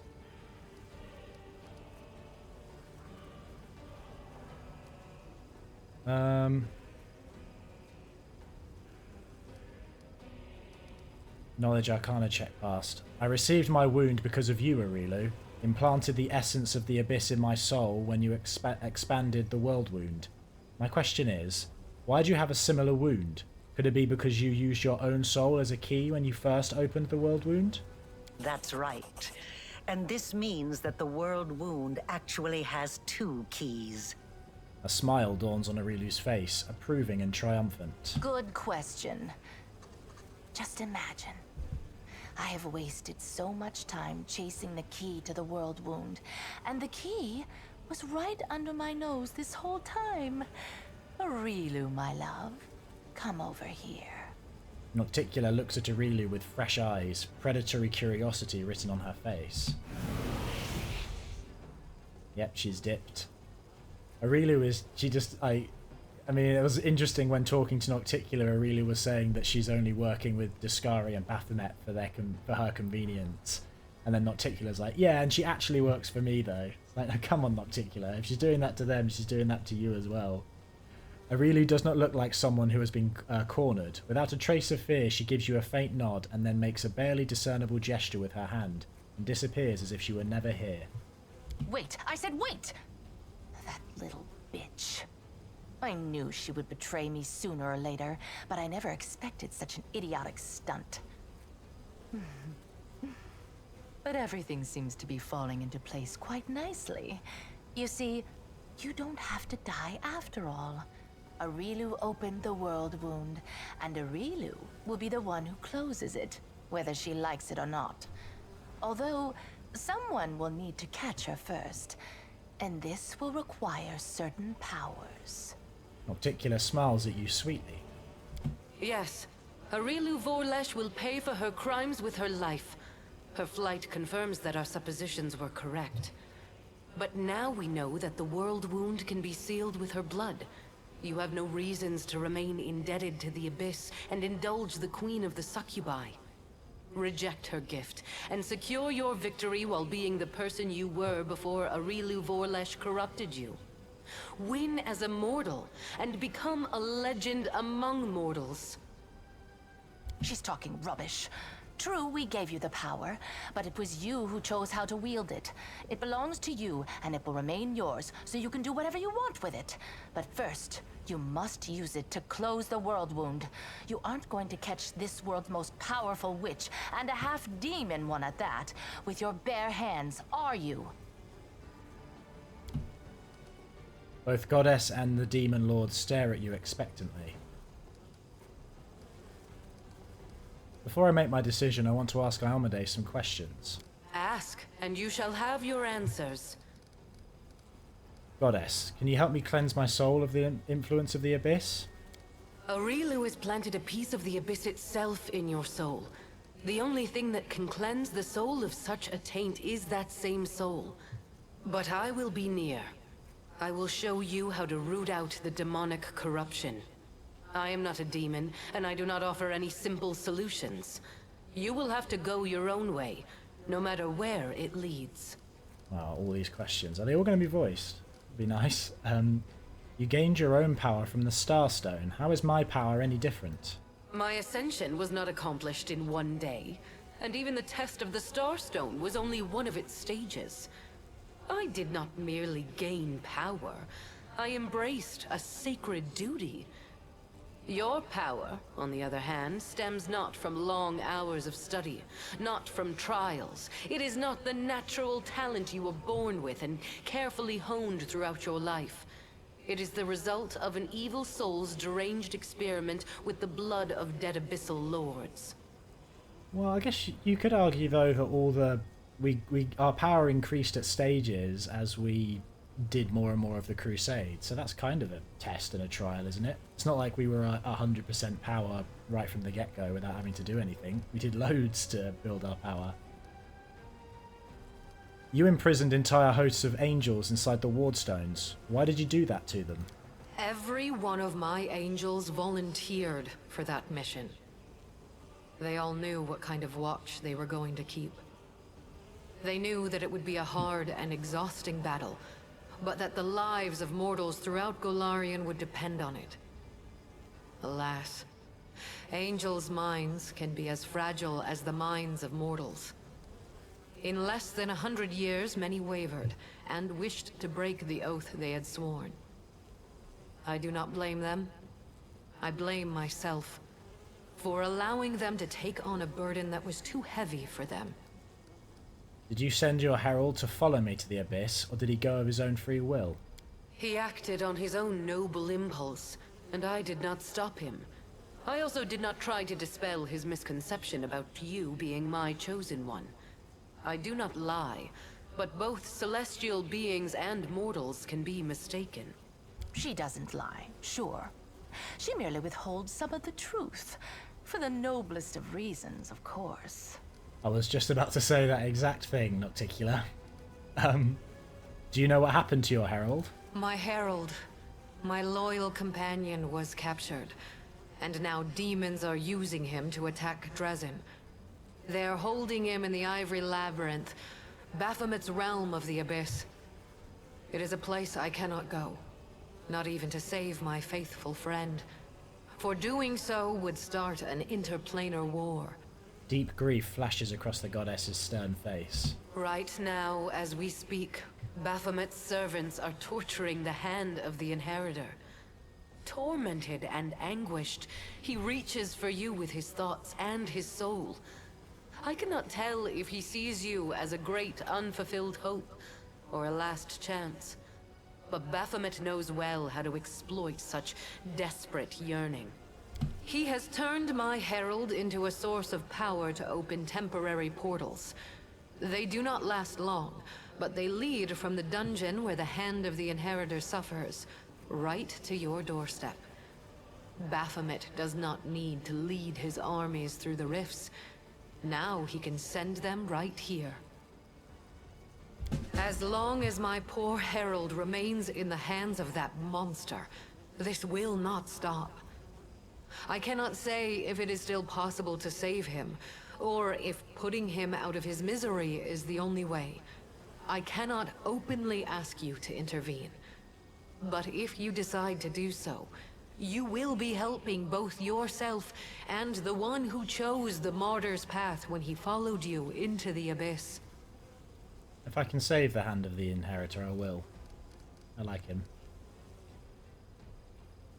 Ever since I acquired these powers, everyone has believed me to be Iomade's chosen. Why didn't you do anything to dispel this misunderstanding? At first, I did not know who you were, or where your powers originated. This was revealed to me only when my herald offered up his dying prayer from the depths of the abyss. And following his desperate plea, I sought to confirm my suspicions. Until that point, I had observed you without intervening. After all, your crusade was securing victories, the first Golarion had seen in many years. So even if it was not I who had sent you into battle, it felt unfair to undermine you. In other words, our Imperial guest had no problem with your power, as long as she didn't know where it came from. She didn't even share her suspicions with her own herald. And after all that, someone dares to claim that demons are the most deceitful creatures? You should not blame someone else if you base your accusations on vague suspicions rather than solid proof. You call my behavior deceitful. You, of all creatures, who kept the commander ignorant of the fate you had chosen for her? Indeed, the insolence of demons knows no bounds. A demon lord stands before you. Why don't you destroy her right here and now? I could. But then every other demon lord would decide that he or she was next and stand against me. In response to that, the Imperial lords would take up arms. Then Hell, Heaven, and Elysium would join the conflict. A war would break out, one which mortals could not hope to survive. Why have you decided to descend to the world of mortals at this particular moment? As I have already said, I am here to open your eyes to Nocticular's lies and to prevent more calamities in the future. You are at a crossroads now. I will not force you to do anything, but you needed to learn the truth and have the chance to cleanse yourself. Why did Aurelia do everything possible to lead us to the idea that she was a key too? The impulses that drive a soul as black as hers are beyond my comprehension.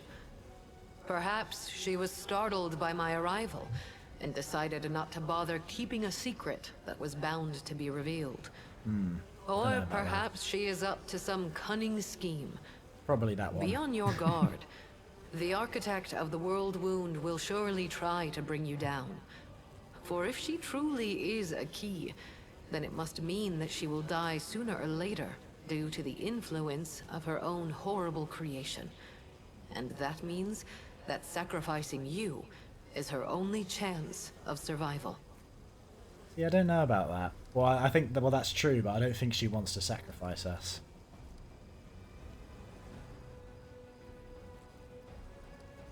Explain it to me again. How exactly can you help me cleanse myself of the influence of the Abyss? Aurelu has planted a piece of the Abyss itself in your soul. The only thing that can cleanse the soul of such a taint is that same soul. But I will be near. I will show you how to root out the demonic corruption. I am not a demon, and I do not offer any simple solutions. You will have to go your own way, no matter where it leads. I have no more questions. It is time to make your decision then. Nocticular, I have some questions for you. If you have questions, ask away. Why did you try to hide the fact that closing the world wound would kill me? Because if I'd told you the truth, you would have refused to do it. Not necessarily. But you're not angry with me, are you? After all, everything has worked out perfectly fine. We found another key. So now you can live and enjoy your life. Provided that you catch Aurilu, of course. Nocticular gives you a sweet smile. Now that we've decided to use Aurilu to close the world wound, do you still want me to keep the powers I acquired from her? Of course I do. Firstly, you'll need those powers to catch Aurilu and bring her to Threshold. Surely you don't think she'll willingly fall into your hands, and the demonic hordes will politely make way for you. And secondly, the powers Aurilu gave you protect you from dying before your time. None of us want the wound to kill you prematurely. Nocticular flashes a predatory grin at you. You are extremely useful to me alive. After all, if you let Aurilu slip through your fingers, we can always go back to the original plan for closing the wound. Aurilu deliberately led us the idea that she was a key too. Why? It's the same question we asked Iomadae, but what's your perspective on it? Apparently, she understood that her secret was about to be revealed anyway. Did she? So she decided to leave in style. No one was suggesting she was a What key human until she female revealed over it. 100 years old wouldn't feel flattered at being the center of attention? Although she could have other reasons. She obviously wanted us to understand everything and immediately rush off in pursuit of her. She's probably been preparing for a war of all against all for a long time. And now she wants to wage it on her own terms. Expect treachery and traps wherever you go. She was begging me to ask that question. She literally said, ask me the question that I want you to ask me. So I don't think it was a panicked kind of last-ditch effort because she knew that she was going to be revealed. Where could Aurilu have fled to? No, let's think. She's hidden in the abyss before. She won't dare to return there now. Not only to my realm, but to any other either. Even if Baphomet and Discari both take it upon themselves to guard Aurilu personally, that won't stop me from sneaking in, slitting her throat, and leaving undetected. And she knows that. Nocticular taps her manicured claw on her chin. If I were her, I would hide in a place where the powers of her enemies were uncertain, and her own power was close to unlimited. I say you should look for her here, in the World Wound. Aren't you afraid to stand in the presence of a goddess? Tut tut, how rude! I wouldn't say the girl is that hideous. I admit her face is far from perfect. Her body too, to be honest. But all in all, not bad. I've seen worse. Nocticular pointedly looks Iomadae up and down. Your theatrics are too transparent to offend me, demon. At least, they can hardly offend me more than the very fact of your existence. You two should fight. Do you really plan to use me to become a goddess yourself? That is nothing but the wild speculation of a little girl who gained celestial power through no merit of her own and now fears that others may do the same, forcing her to share her place in the spotlight. Do I want to become a goddess? Of course I do. Who wouldn't? Can you help me with that? Sadly, no. Of course, Aurilu used to blather on about how her brilliant invention could bake gods like pies.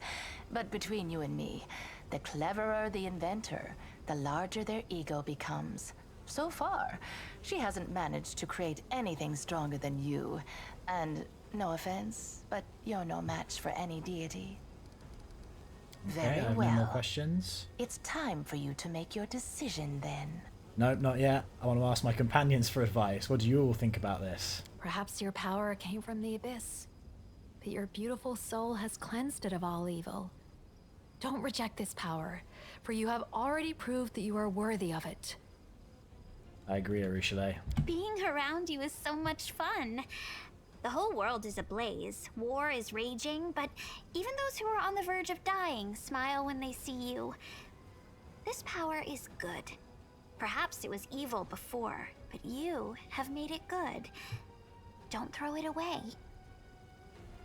As a cave monster who's going to grow old and die in about 10 years' time, I can tell you this. There's no power in the world that's worth selling yourself out to the abyss for. Being the invincible companion of the magical commander was fun and all, but we don't need it. It doesn't really matter how much magic they've heaped on you.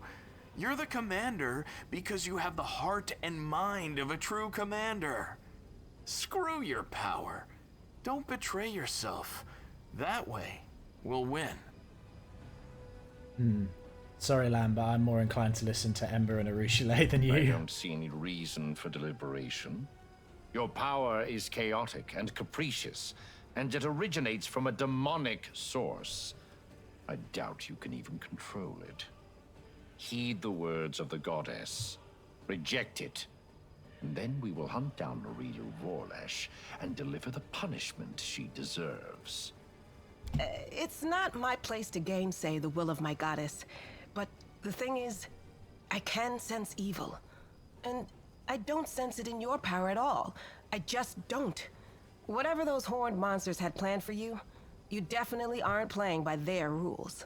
Seela looks a little confused, but her voice is firm. Thank you, Seela. I'm always surprised that you end up being more okay with it as your Paladin of Iomadae. You gave hope to the Crusaders in their darkest hour, even when all seemed lost and only despair and death lay ahead. With these powers, you have saved countless lives, and you will save more. Of course you must keep them. You too, Social. My brother is wise. Listen to his advice. All right, Trevor. Someone pinch me. We are standing in the presence of the most pompous goddess in the world, debating whether we should listen to her or send her packing along with her invaluable opinions. I shall remember this moment for the rest of my life. Even as I stand in Pharasma's court, I shall tell this story to anyone who will listen. Darren, that's not helpful. I'm glad you're enjoying yourself, but that's not an answer to the question. As for your question, okay, here we go. By all means, tell her to go to the abyss. The power is yours, and yours alone. Thank you. I hate it when they corner you and demand answers out of you. But fine, I'll tell you what I think. Woljif casts a sideways glance at Iomadae and winces. With you, I've always had my freedom, Chief, so I'll speak freely. Be who you are, and don't count on gifts from nobody. You gave me the same advice back in Alashanira, remember? And I've never regretted following it. Maybe you won't have the powers you had before, but do you really need somebody's permission to do what you want to do? That's what it's all about. Oh, Woljif, I guess it makes sense that you're telling us not to go for it, because we told you not to go for your power. But your power was definitely coming from an evil source. Experience tells me that it's wiser to trust yourself and your own abilities. You can't trust what clients tell you. One day you're a hero, the next you're working for the enemy. Sorry, but it all looks like a setup to me. First they tell you to lay down your weapons, and then, once you're unarmed, they finish you off in some back alley. Your powers are interesting from a theoretical point of view. You are an experiment started by Aureliu Vorlesh, and terminating it before it is complete would be foolish, not to mention impolite. Listen to the goddess, War Chief. And if you won't listen to her, then listen to me. You don't need these thrice cursed powers. You're the strongest of the strong, and the bravest of the brave, even without the gifts of a mad sorceress. And it doesn't surprise me that Albrig's not on board with it. But he says that, but the powers definitely helped us be that strong. I've made my decision. It's nice to hear from all the companions. I like that. I am waiting for your answer. I hope you will choose wisely. Quite right. Make your choice, and make it the right one. Oh, there's so much pressure.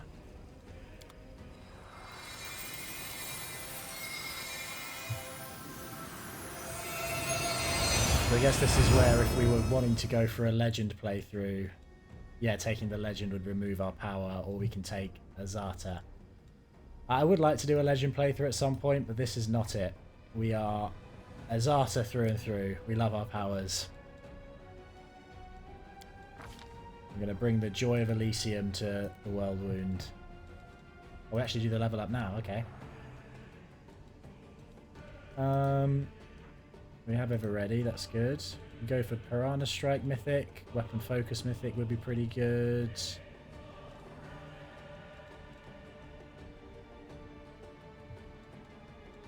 We don't need Weapon Finesse Mythic.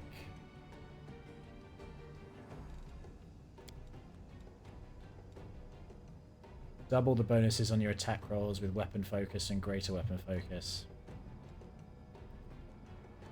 Yeah, let's go Weapon Focus Mythic.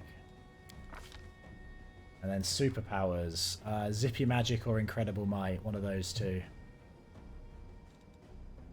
Whenever the Azata casts a spell that targets individual creatures, not areas, the spell affects one additional creature within a 30-foot range. If the target is an enemy, the spell affects one additional enemy. If the target is an ally, the spell affects one additional ally. I like Zippy Magic, although Incredible Might is good too. Oh wait, the Azata gains a morale bonus equal to her mythic rank on attack and damage rolls. That is very good actually. Whenever she hits with a charged attack or confirms a critical hit, the target has to pass a Fortitude saving throw. If the target fails a saving throw, one of the following things happens.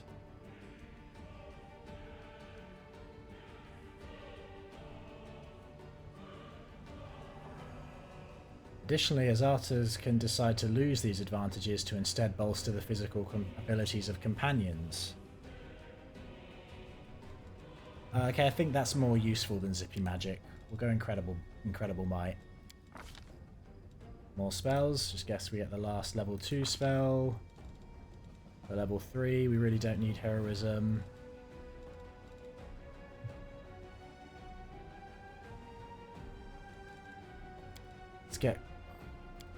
Let's get Rage. I don't think we'll ever use it, but it at least gives us some versatility. Spells, we'll take Freedom of Movement. Yeah, we'll take Freedom of Movement. Level 5 spells, we'll take... What does Cacophonous Call do again?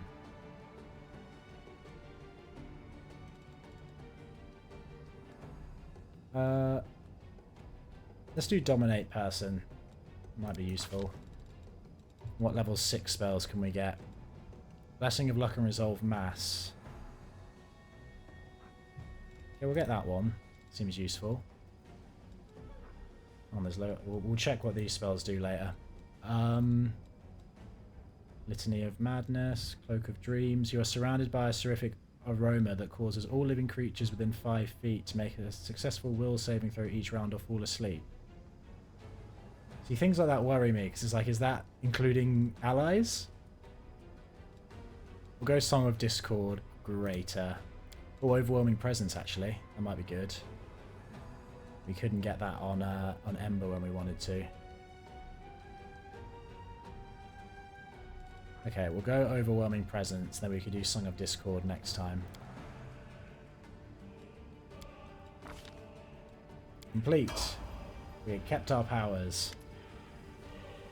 The choice is made. All you have to do is announce it to everyone. There's all the different mythic paths have an option.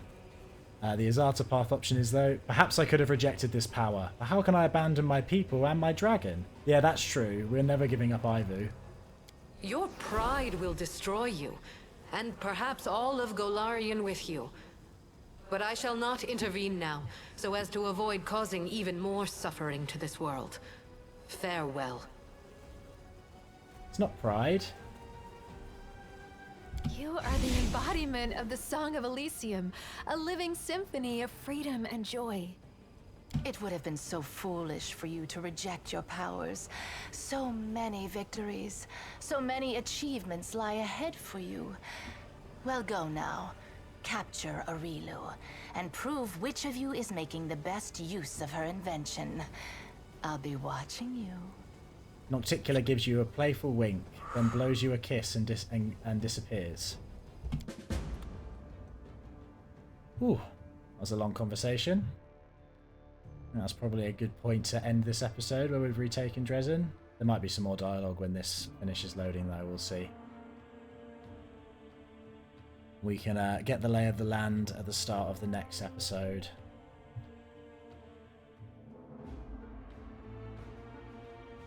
If this ever finishes loading. Come on, don't be stuck at 70%. There you go. Yep, hurry up. Come on. You're so close. Why is this taking so long? What's it loading? I guess maybe it's putting Drezen completely back together, isn't it? Because it had it all messed up for a while.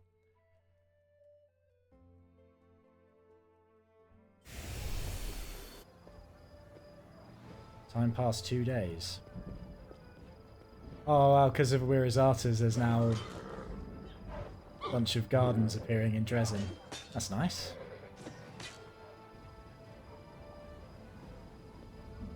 Oh, all over the place. Growing right through the stone. I like that. Although the glowing butterflies everywhere might get annoying after a while for people that live here.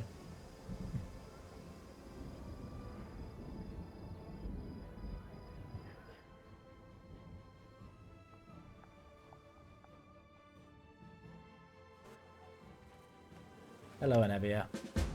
Grumbling under her breath, Anevia picks a burr from her clothes, wipes colourful alchemical goo off her sleeve, empties acorns out of her pockets, and shakes something that looks suspiciously like confetti out of her hair. Too much celebration, is it? Just look at this. You left the city at the mercy of the Free Crusaders, and see what they've done. I don't know if they're manning the defences or rehearsing a circus act. I'm not really mad, of course. You all gave the demons such a thrashing, they probably haven't even come to yet. Irabeth would lose her mind if she could see what you've done to her beloved barracks. I'll need to be the first to see her and tell her everything. Ease her into it, you know? Prepare the ground, put things in perspective. Nevia smiles, either pleased at having banished the demons or imagining the reunion with her wife. It's good you're not mad at me, Nevia. Wait, I mean, you see, that came out wrong. I didn't mean to say that I was the one who wrecked the barracks. Ivu, what did you do? Did everybody make it through alright? Drezen's still standing, kinda. Although who knows how long for, with these crazies loose in the place. They're as happy causing all-round mayhem as they are thrashing demons. I'm not going to say I'm going to be more careful. I'm glad to see that life has been restored in the city. Me too. You can smell it in the air even. It feels like spring already. Ivu turns her head and takes a decisive sniff. What's the situation at the front? Unknown. Her Majesty mustered all the troops she could, raised the sword of valour and advanced on the demons. There's been no word of her since she left. Perhaps she's boldly taken Iz even now. Maybe her bones have already been picked clean by demons. We don't know. And I doubt anybody except you will be able to find out. But that's not all. Baphomet's minions keep taking swipes at us. The scumbags are holed up somewhere. The Ivory Labyrinth, I'll bet. And they keep opening portals in different spots, dropping off a dozen units, and then closing the portal before we can get to them. We lost more scouts than I'd care to admit before we figured out how they were pulling off that little trick. So here's what I'm thinking. Maybe you could get to one of those portals in time? You could be ready for them somehow, so that when one opens, you can get inside and crack some skulls. They might even be holding the poor Herald in there. If he's alive, you can free him. How do you feel after seeing the goddess in the flesh? My ears are still ringing from those trumpets. After witnessing that sight, I don't think I could be surprised by anything ever again. As you heard, I have to catch Arilu. Any ideas where I should look for her? Not especially. She's been roaming the Abyss all this time, but now that avenue's close to her. Nocticular and the other demon lords are all slathering for a piece of her. I think she's someplace around here, in the Wound. Some nasty place like Iz, or maybe she went as far as Threshold. An entire army of demons enhanced by Nahindran crystals was being sent here. It's being led by a demon named Metasophen. Do you know anything about that? Scouts report the movements of a large demon army far to the southwest of Drezen. They were marching across a dried-out lake. There used to be a Sarkorian holy place there, I heard. But where they went, nobody knows. They're not heading for us, that's for sure. At least not yet. Thank you for the report. I'll be setting off without delay. Good luck, Commander. Let's do what nobody else has managed. Kick the demons back to the abyss through the hugest rift you can imagine. You can find, even. Only, you know what? No matter what happens out there, make sure you come back. My gut tells me that soon Drezen will be playing host to weird and wonderful folks from all over the world. Somebody's got to be here to meet them. And sorry, but I don't want to be that somebody. Nevia smiles. Well, and somebody's got to show the regular Crusaders, not the free Crusaders, what springtime's like in the World Wound. In other words, make sure you come back.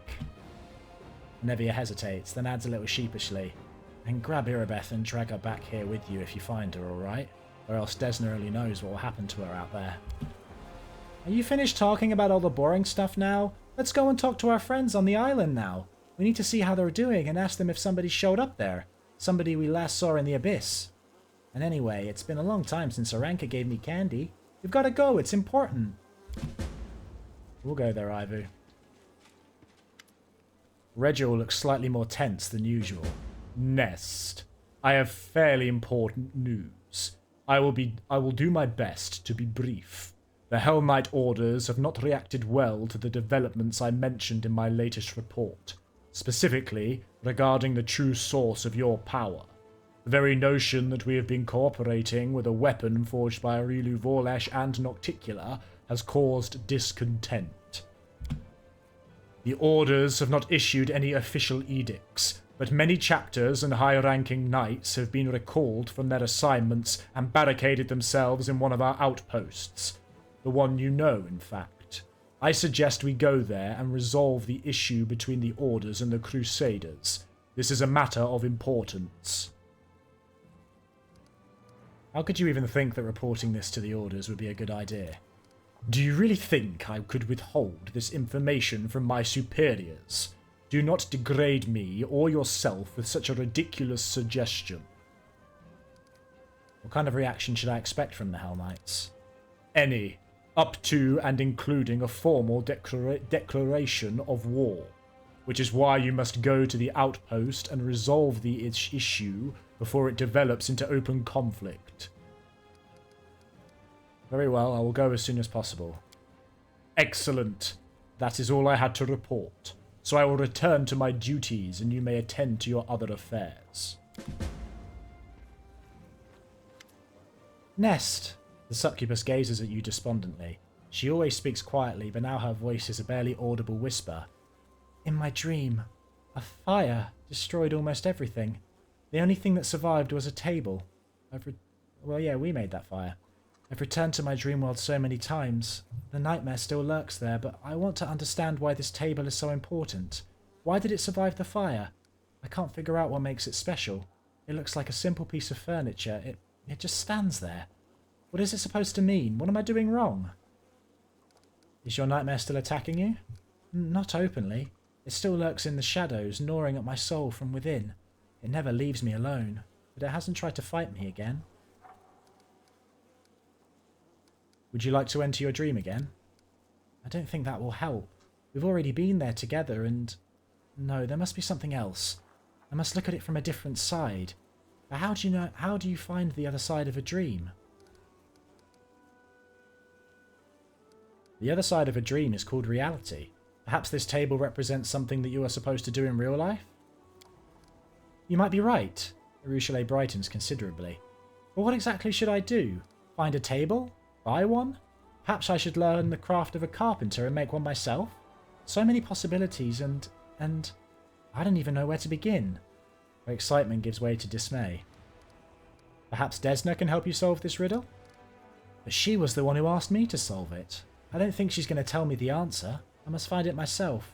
But how? Where did this table come from? Where did it come from? Arushale considers your question. She taps her lips thoughtfully. Oh, I remember now. There was a loaf of bread on that table. That was Anevia's dream, remember? She said she wanted to learn how to bake. The bread went up in flames along with all the other fragments of her dreams, but the table remained. If this table came from Anevia's dream, perhaps you should talk to her. I've been living among mortals for a while now, but there's still so much I don't understand about your kind. How you live, what you dream about. You're right. We should ask Anevia. It is part of her dream after all. That's a good idea, but... The succubus shifts from foot to foot reluctantly. Could you please talk to her instead? I don't even know how to begin a conversation like this. It is so personal. Please ask her and I will stay nearby. I mean, she's right here, so she probably heard. In dialogue. Are all our companions going to come talk to us now? Oh, someone else. Leota Hawkblade. Oh yeah, this is for Darren's quest, isn't it? Commander? The Inquisitor greets you with a bow. I'm sincerely gladdened by your return, and I was delighted to hear of your recent victories. It is a shame that my duty has kept me away from the front line. I would like to take up a place in the ranks of your Crusaders, and perhaps I will still have a chance to do so. But before that happens, we must address another issue. I suppose you have already guessed what has brought me here. We parted ways after the discovery we made at Count Arande's estate. You and I both know that the Count became a conduit for an unknown entity, which I call the Other. I retreated to Nerosian, and then went beyond Mendev's borders, looking for mentions of such entities and ways to fight them. And now that my search has borne fruit, I am ready to tell you about it. Why did your search take so long? Because we are dealing with a rare phenomenon, a truly and true anomaly. The Mendev Inquisition has amassed substantial experience in fighting demons, but here we are up against something completely different. I had to trawl through our archives searching for cases that seemed in any way similar. I sent inquiries to friendly temples and reached out beyond our nation's borders to experts on the unknown. It was dull and painstaking work, but it was necessary. So what have you learned about the Other? I must be honest, I still don't know what it is. However, I managed to find some evidence of similar incidents. Individuals who, in a horrible moment in their life, became a gateway for an unknown entity. The most curious part is that all these cases appear almost sequential. They happened in various corners of Golarion, but no two incidents ever occurred at the same time. This leads me to think that we are dealing with a single entity, one that has been secretly present in our world for a long time, merely changing its gateway on occasion. While I do not know what this entity is, I managed to find something of great value. A Viserion Arcanist managed to pick up the trail of the Other and invented a ritual to weaken and bind it. She died under very suspicious circumstances. Her decapitated body was found in her laboratory. Her head was never found. But her notes survived, including the description of the ritual. I have discussed it with several highly esteemed experts in magic, and I'm inclined to consider this a reliable weapon. We can use the ritual to lure the entity out, bind it, and probably exterminate it. But to do that, I'll need your assistance, Commander.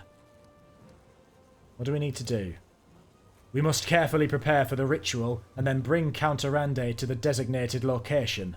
The ritual will lure out the Other, weaken its connection with the Count, and bind its essence to our world like an anchor. The last part is especially important. All the evidence indicates that while the gateway is active, the Other can travel freely between the material plane and some unknown space that lies beyond. If we fail to bind the Other with the ritual, it will either escape or, in the worst case scenario, drag us back to its realm. Hence we must lure it out, and then, I suppose, defeat it. There is one more issue. Aside from the fact that we'll have to fight this incredibly powerful and horrifying creature, the Other's suspicions must not be aroused until the very last moment, and this means that the Count must know nothing as well.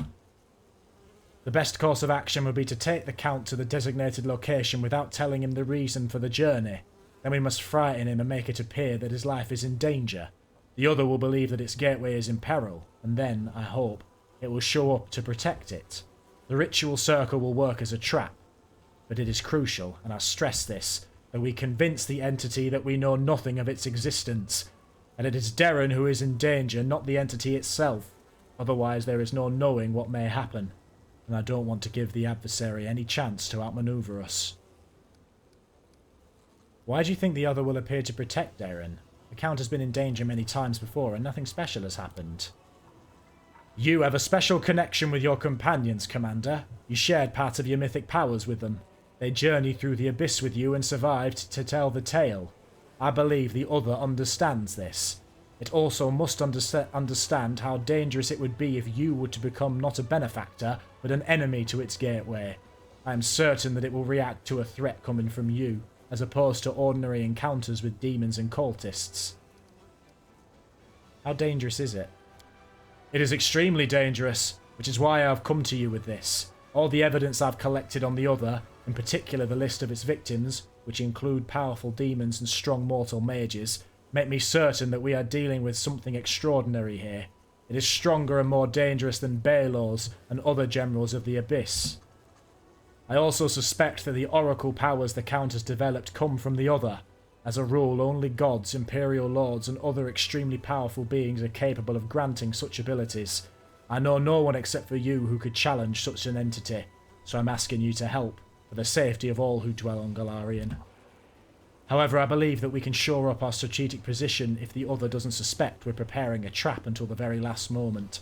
Even the most dangerous of creatures become more vulnerable when caught off guard.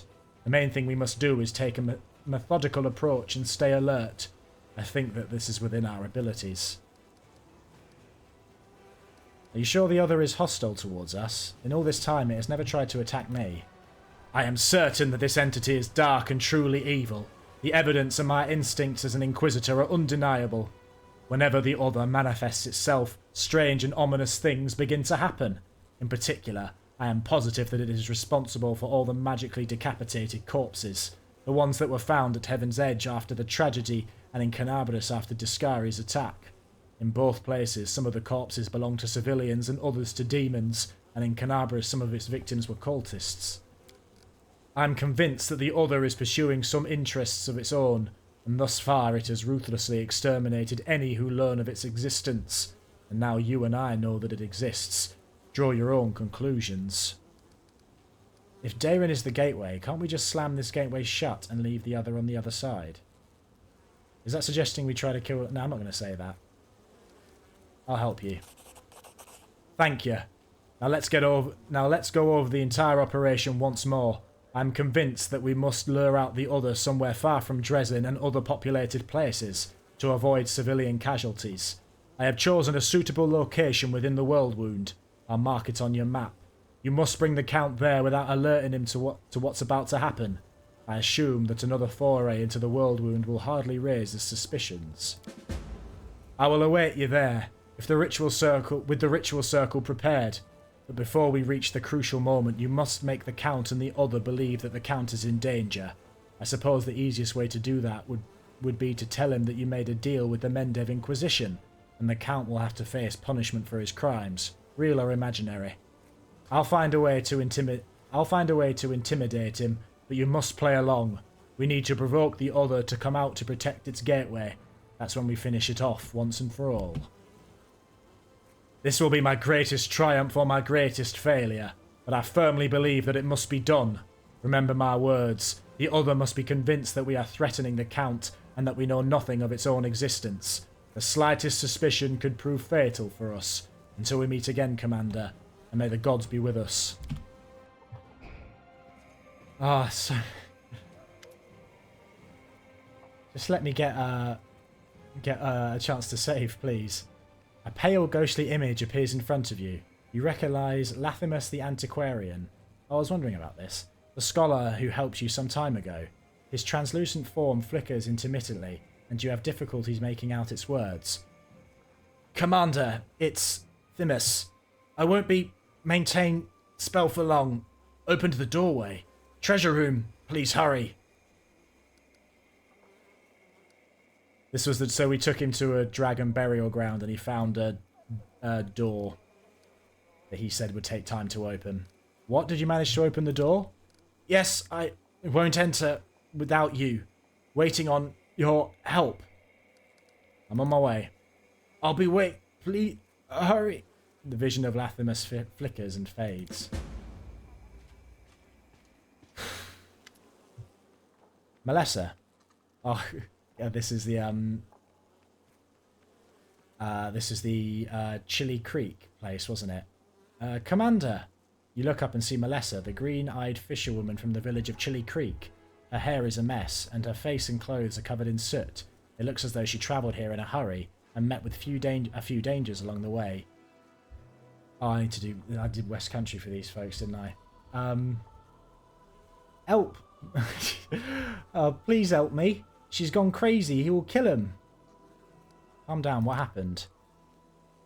Do you remember Journo, the cleric who came to our village a year ago? The locals weren't very welcoming to him back then. After all, he was a stranger who was preaching about a strange new god. But little by little, he became one of us. He went fishing alongside us, and he told people stories about the crusade. He told us about meeting you and seeing the Queen, and the songs he used to sing. They just made you want to stop and listen. Well, eventually, the fisherwoman looks down. Oh, we became very close. We started to plan a wedding. My brother didn't seem to mind it at first, but after we got married, well, that's when he lost it. He became violent. He threatened to hurt us. I tried to talk to him, but... Melissa shakes her head sadly. We even thought about leaving the village. But when my brother found out, he lost his mind completely. Markel is strong. No one else in the village dares to challenge him. It was a miracle that I managed to escape, but my husband is still there. He didn't make it out of the village. I don't know what's happening to him. Help us, please. What caused this change in Markel's behaviour? Melissa looks away and replies softly. Markel, he really honours the village traditions. We've been worshipping the river for many generations. He was not keen on having the cleric of a foreign god in the village, but he was willing to tolerate Journo's presence for a while. However, my relationship with Journo really disappointed Markel, especially when he discovered that I had begun to worship Erestil too. How did you get here? By some miracle, I guess. Everything is on fire out there, all the monsters. But never mind me, I managed to survive. I made it here in one piece. But I'm in serious trouble and I have no one I can turn to for aid. Please help me, you're my only hope. Alright, I'll help you. Thank you. I'll head back to the village. I'll do my best to keep him from flying into a rage. But please hurry. I'm afraid he might do something terrible. Thank you. Okay.